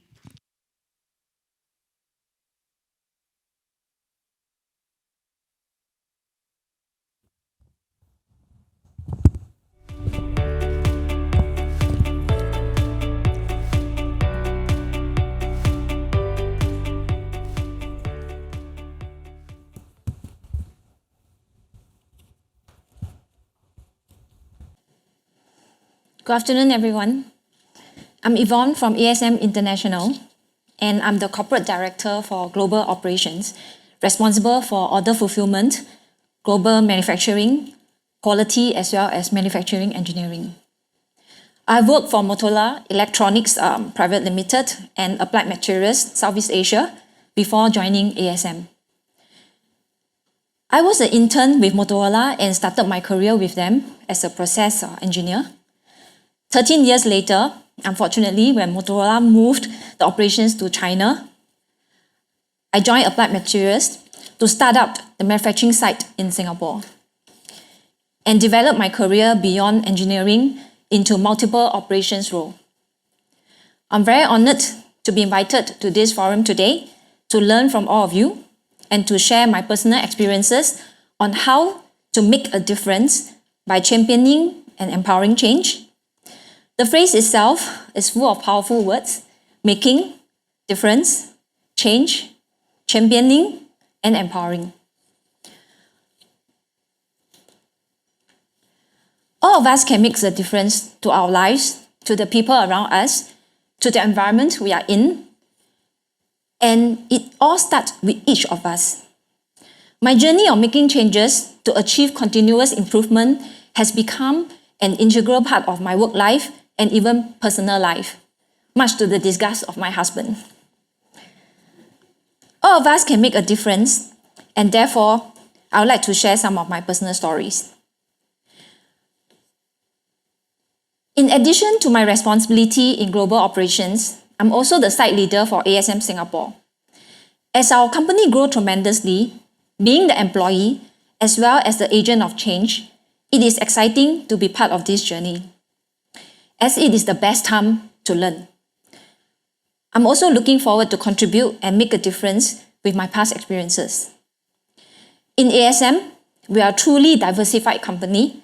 Globally, we have 47 nationalities, over 3,000 employees. Therefore, our company values anchor the inclusion and diversity culture on how can we converge as one team. How is that so? We care. We design training and deliver information with transparency that will enable the I&T culture across the entire company. We innovate by creating and launching innovative initiatives to inspire our diversified team of employees, as a result, aiming to be more creative and successful together.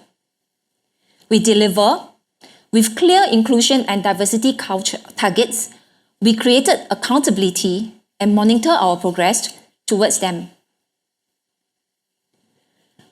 We have an aggressive goal to hit 20% of female in our global workforce by 2025. In Singapore, I'm proud to say that we have already exceeded this target. As one of the global leaders of Converge, an employee resource group, I'm proud to help create an I&D culture where different perspectives are actively valued, so that our employees can come to work keeping an open mind and be themselves. Within Converge, I'm championing the Women Initiative Network, we call it the WIN, to establish a women community focusing on female talent management and driving women leadership program. As GP has mentioned, it's all start from the top. When I first joined the company 1 year ago, I was pleasantly surprised to see the head of Singapore manufacturing and the head of global engineering are both female. These are my favorite phrases and very good reminder for myself. Progress is impossible without change. And who cannot change their mind cannot change anything. The greatest discovery of all times is that a person can change his future by merely changing the attitude. The key words, mindset and attitude. To me, in order to drive any change, we have to change our mindset and attitude first.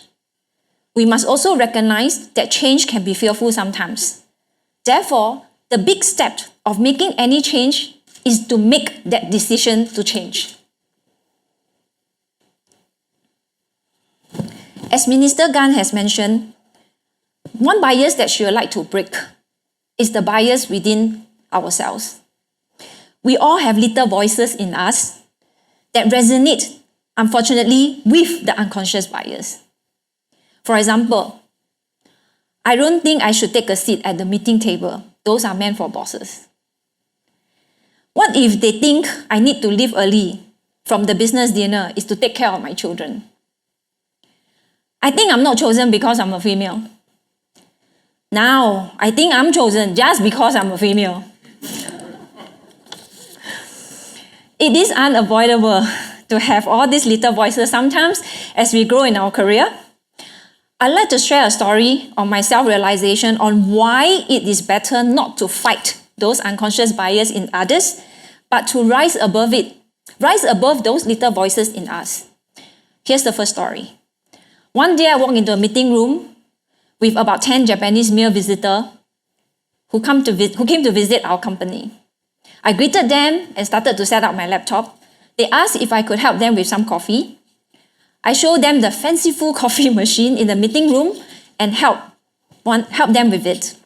Once they settled down, I was ready to welcome them officially and start the presentation. They asked, "Is Mr. Lee not coming?" At that moment, I realized that they assumed the host is a male, and they have probably mistook me as the admin. After the meeting, we spoke openly about gender inequality and how rare it is to have female in managerial position in our industry.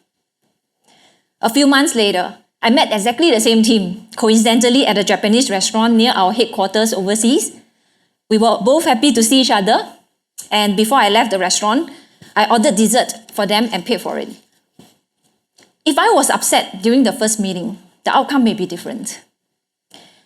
As GP has mentioned, embracing diversity takes time, and some regions may need longer time.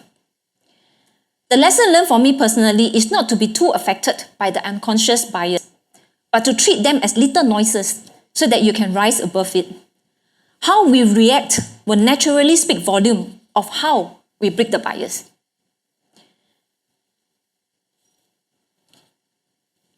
As leaders, we are in the position to champion change.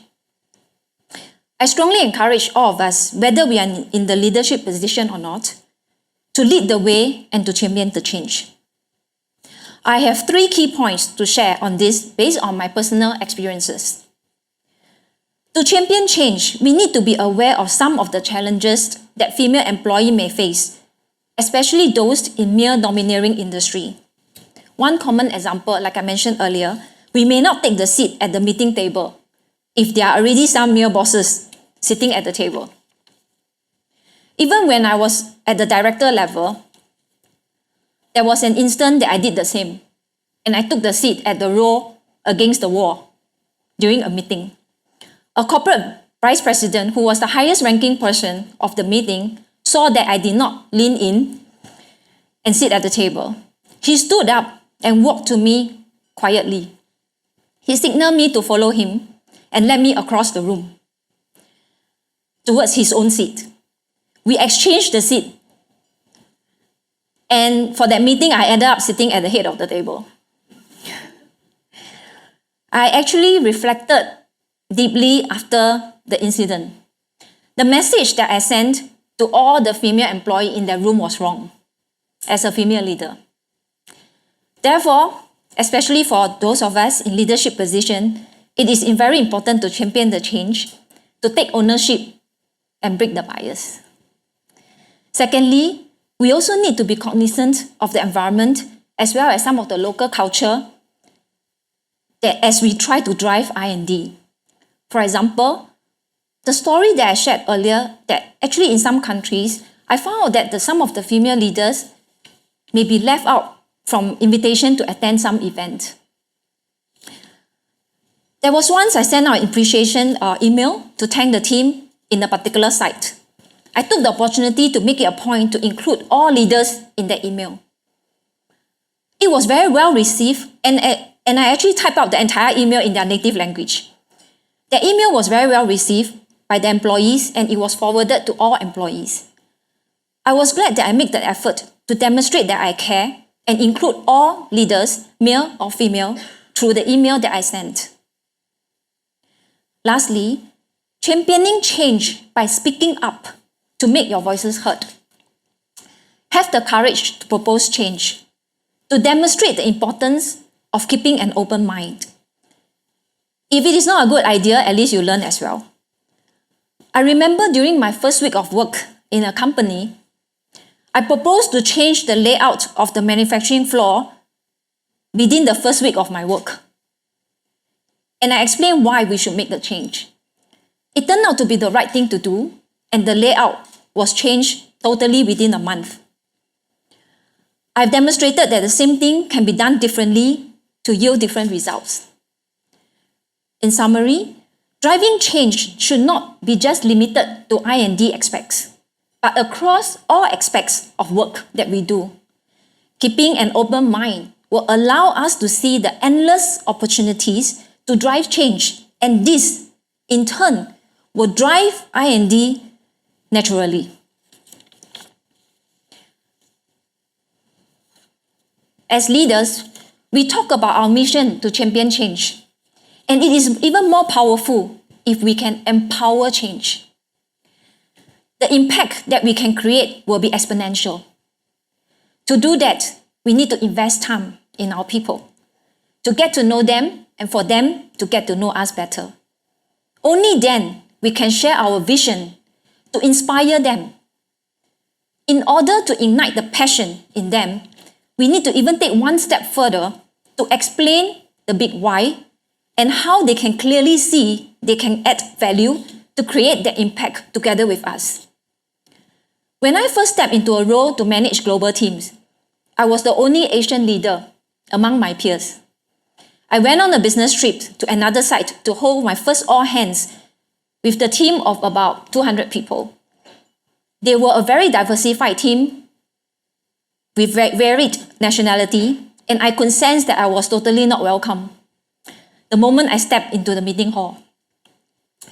During the all hands, through the tough questions that they raised, I realized they had the perception that I was there to move all the operations to Singapore. What they did not know, that before the trip, after analyzing the data, I had the vision to increase the productivity of that site so that they will continue to add value to the company. I knew I have to spend time with them and communicate better so that progress can be made. I need to lead change personally, to lead from the front, and we all know it's never easy to drive change with remote management. Therefore, I need to empower someone on site to lead the change instead. I had multiple meetings with one of the managers within my team, but feared to convince him that change is needed to make improvement. After multiple arguments, I decided to send him to Japan for an intensive lean manufacturing training by Kaizen experts that I've attended in the past. It was a scary 1-week training. But I knew that the training will be a life-changing game for him because his mindset will be changed, and the beauty of lean philosophy is to teach you to lower yourself and start learning from a 7-year-old's perspective. I don't know what I don't know. Without surprise, it turned out to be the best investment for his development, as his passion for continuous improvement was explosive after the training. And everyone asked me what did I do to their boss. He went on to lead many improvement projects that yield tremendous results. His team was on board with him to make the change, and the entire team was transformed. For the first time, and within 2 years, the team went on to win 2 prestigious awards for excellent performance.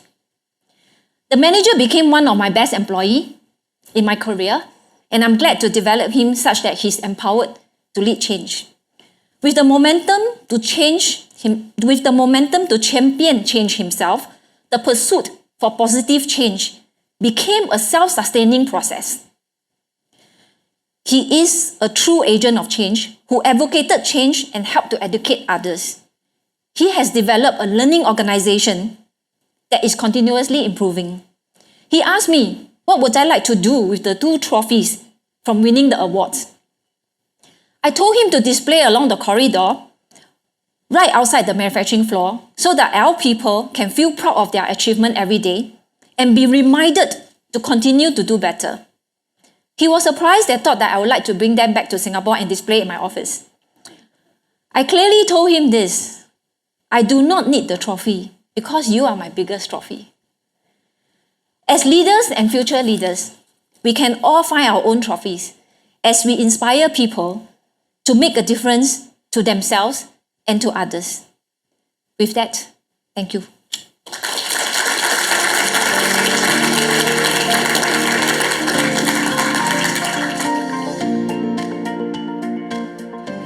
A big thank you to Yvonne. Thank you so much for sharing with us so many of your personal stories and anecdotes as well. It was a very interesting presentation and a very empowering one, I would have to say. I really enjoyed her presentation so much. Now, coming up, we have one of our panelists, Ms. Sylvia Chan, Deputy Director of Operations, Training and Development at Global Foundries. We're going to bring Sylvia back on stage to share with us on a very apt topic titled Break the Bias, Checking Your Blind Spot. Please join me to welcome Ms. Sylvia Chan.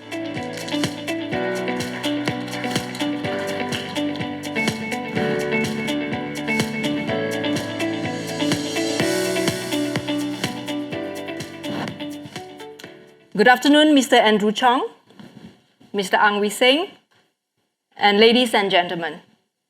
Thank you very much for inviting me to speak today. Today, my topic is going to be Break the Bias, Checking Your Blind Spot. So first of all, let me ask this question. You are not biased, right? As humans, we all have biases. Then again, as humans, we do not like to believe or acknowledge that we are biased. There is, however, one group that is bias-free. Any guess, anyone? Babies. Babies are born bias-free. Wait, so what happened to these babies? How did they grow up to become so different? From age 2 to 4, toddlers instinctively categorize the people around them and start favoring the groups they belong to, family being number one. At this stage, bias hasn't been developed yet. As young children, we are generally happy to play with anyone, regardless of groups. But as we grow, we are influenced by messages teaching us which groups we are in and which groups we are out. As children, there is no limit to what we can become. Yet, as parents, we knowingly or unknowingly set boundaries and steer them in different directions. From dressing our girls pink, giving them Barbie dolls to play, and the boys dressing them in shades of blue and gray, giving them superhero toys, making them feel and believe that they are tougher, having that physical strength and fighting skills. We tend to send our girls to ballet, piano lessons, art lessons, hoping that when they grow up, they can become graceful. And for the boys, anything, right? Anything that can toughen them, such as martial arts, soccer, all right? And we want them really to grow up tough as well. These are known as gender stereotypes or gender bias. Kids have this amazing natural ability to see the world as limitless. But when adults signal certain things or behaviors as off limits, kids begin to feel trapped, right? And their world actually gets smaller and smaller. And this is not just sad, but also very damaging. And it is not just the parents, but also the educators. Some discourage the girls to go into STEM because this will likely lead them into a career in manufacturing. So what's wrong with manufacturing, you may ask? Well, somehow manufacturing has gotten a bad name of being unattractive, working in a harsh condition and environment. And we need to address this perception bias because this is truly not the case. And it is no wonder that women make up nearly half of the labor force, yet they represent 30% of the manufacturing workforce.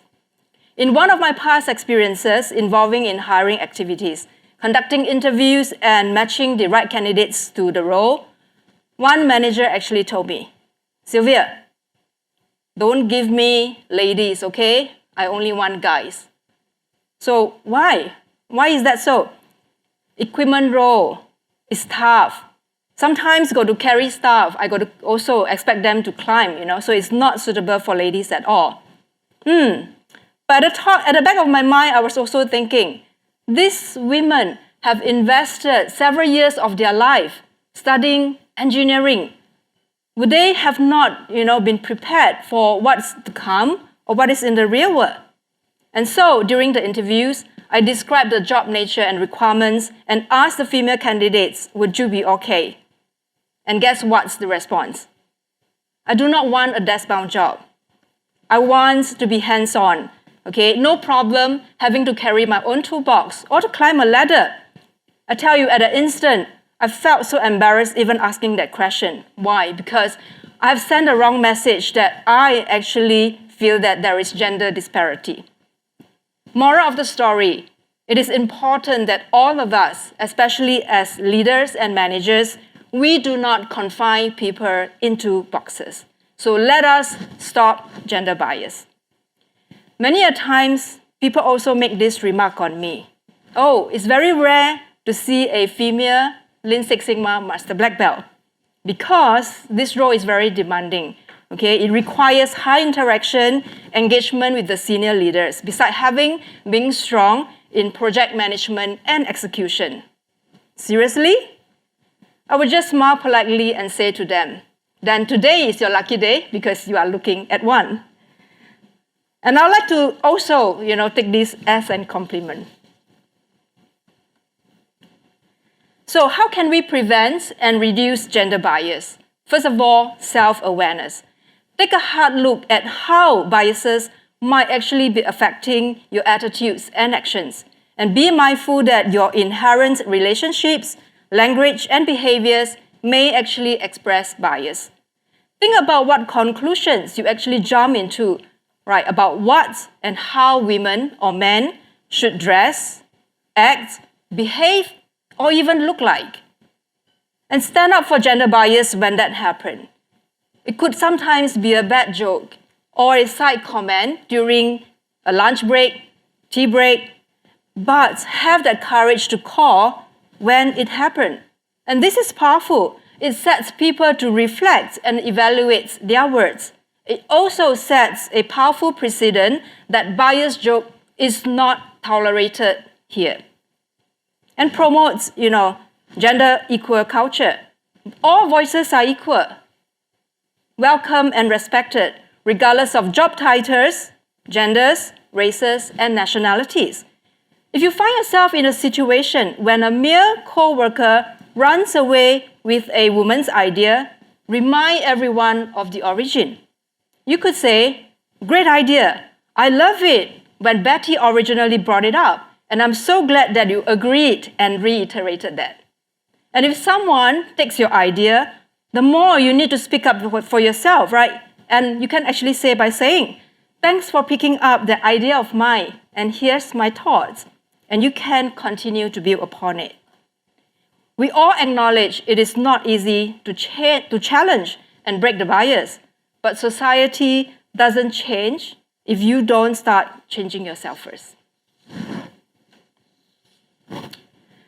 Next, I want to call out one of the biases that affect most women, the maternal wall.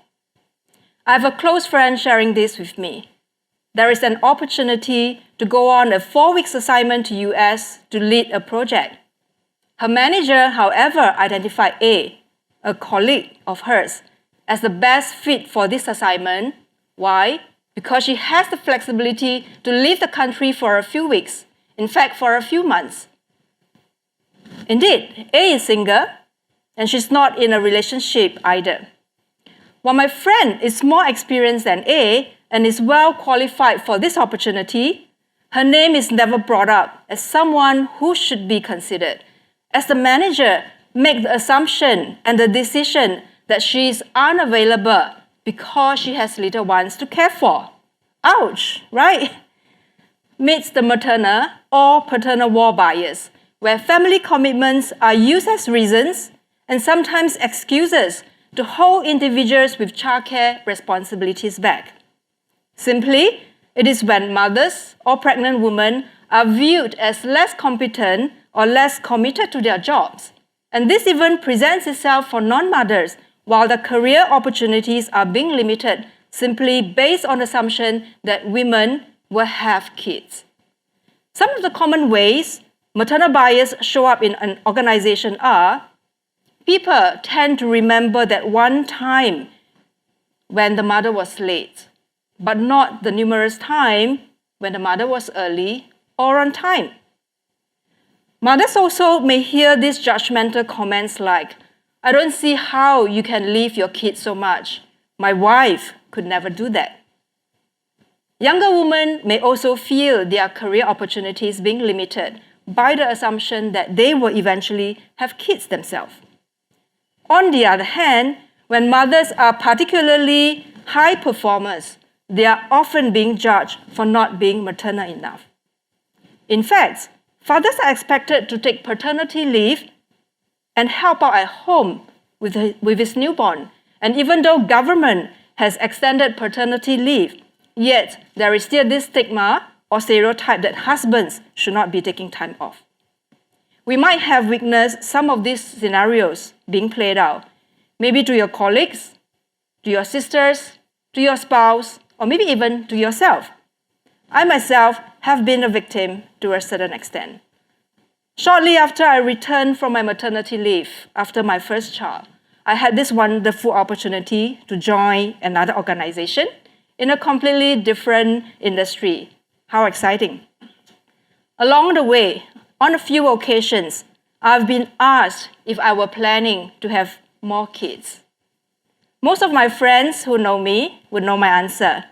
Only if my husband can guarantee that our next child is another girl. I know, I was so biased myself in making that selfish decision. So no, one is enough for me. I always say that confidently. The fact is, I was in my early 30s. I just had this amazing opportunity starting out as a Lean Six Sigma Master Black Belt. I had big plans for myself. I wanted to prove my capabilities, my abilities. I was so determined to show them my dedication, my commitment, my worth. I was ready to transform the organization problem-solving culture. And I wasn't and couldn't allow this maternal war bias to derail my career. So fast-track 4 years down the path, I have yet another incredible, amazing opportunity, this time at a global level. In those short 5 years, I had so much fun and I had learned so much. I'm grateful for the exposure, life experiences, understanding different cultures, and working with people with different diverse background and values. And more importantly, knowing more about myself. But you know, one fact remains: gender stereotypes, maternal war bias, they are not Singapore problem. They are actually universal problem. Yes, in all the 7 countries that are actually led and supported in Singapore, Malaysia, India, Japan, Australia, China, and US. In fact, gender bias, maternal war bias were even more apparent in some of those countries. At times, I've been also told directly by my co-workers, just accept it. This is our culture. Wow. And you know what? They actually said it with pride. And so then again, I was even more mindful that this maternal war bias could jeopardize my career. And so I thought, well, thankfully, I have one of the most amazing managers and mentors. If, only if, I would have openly discussed some of these fears that I have all my life with him much earlier, perhaps my girl would have another sibling to wrestle with today, instead of having to pick a fight with our cats. So here I am. I would like to introduce you my boy, Momo. He's turning 6 years today, this year, all right, and we actually adopted him from SPCA. And I'm so glad, that my daughter and I are so alike in this. We both love cats so much, okay? But I would be lying to say that maternal war bias no longer exists today. It is not true. So here are some strategies we can use for addressing maternal war bias. Voice your commitment. Have open conversation with your manager. Map out your short-term, long-term plans and goals, and signal that you remain committed. If you are willing to travel or willing to work on shifts or other odd timing, voice that out. Let your manager know. Also, address maternal bias. Companies also must be willing to confront the bias, have honest assessment to identify areas where mothers might be disadvantaged. When companies create supportive and accepting workplace cultures, employees are more engaged and thus therefore leading to higher retention rates. Creating friendly family culture. We all have families.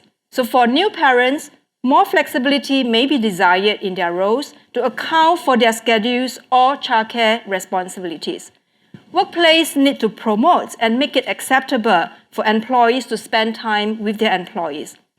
I remember this incident that my daughter shared with me. Right after the circuit breaker in my daughter's secondary school, two of her teachers actually brought their small kids to school and have them sat at the back of the class during the lessons, as childcare services were not readily resumed yet.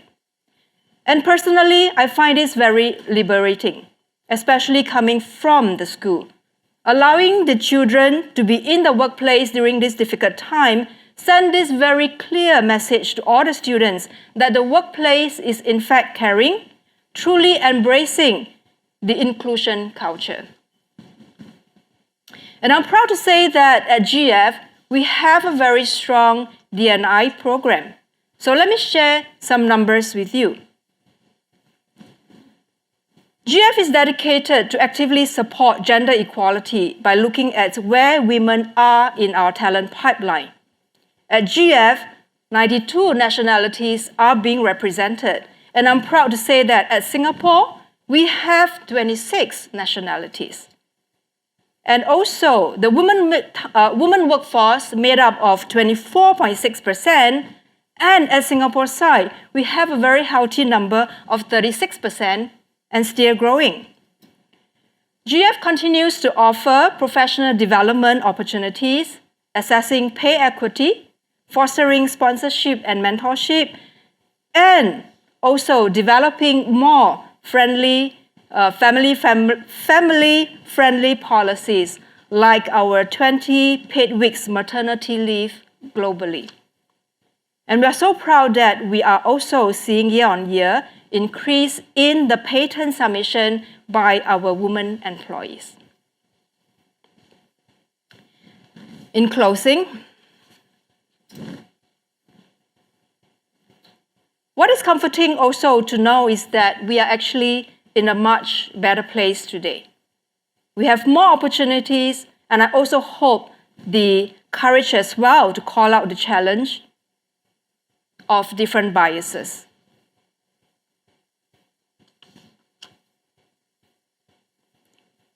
Just like this rhino that you're actually seeing here, my call for action for everyone is, ask yourself, what's your bias?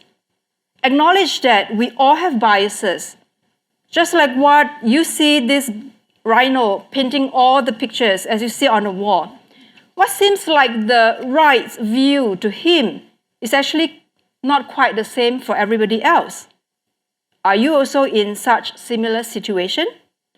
Be mindful that your blind spot could actually be well right in front of your nose. And therefore, the first step is self-awareness and also have the courage to break the bias. And I also want to say this, even while considering to speak at this conference, I personally have to break my own conscious bias. How so?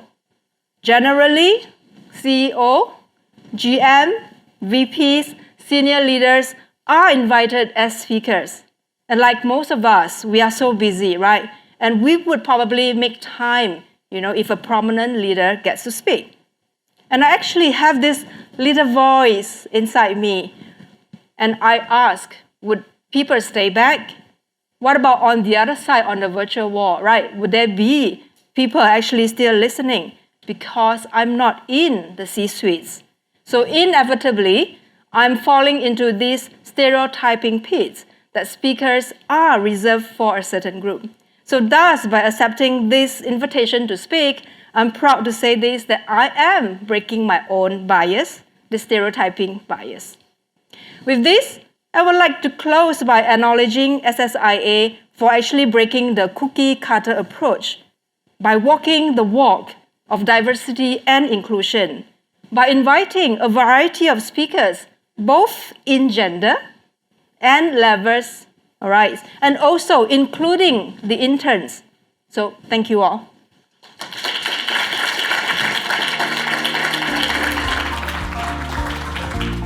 Thank you very much, Sylvia. That was a lovely presentation. And with that, ladies and gentlemen, we've come to the end of the Semiconductor Women's Forum 2022. On behalf of SSIA, I want to thank each and every one of you for taking the time to attend this event, whether in person or tuning in virtually. We hope that you've enjoyed the program and that it has been insightful for all of you. For our online attendees, we would appreciate it if you could give us your valuable feedback through our poll on Zoom. Now, for our guests on site, kindly remain seated due to the safe measurement management. We will have to depart group by group. So I will be letting you know which groups can be leaving first, okay? So with that, have a great week ahead. Stay safe and goodbye.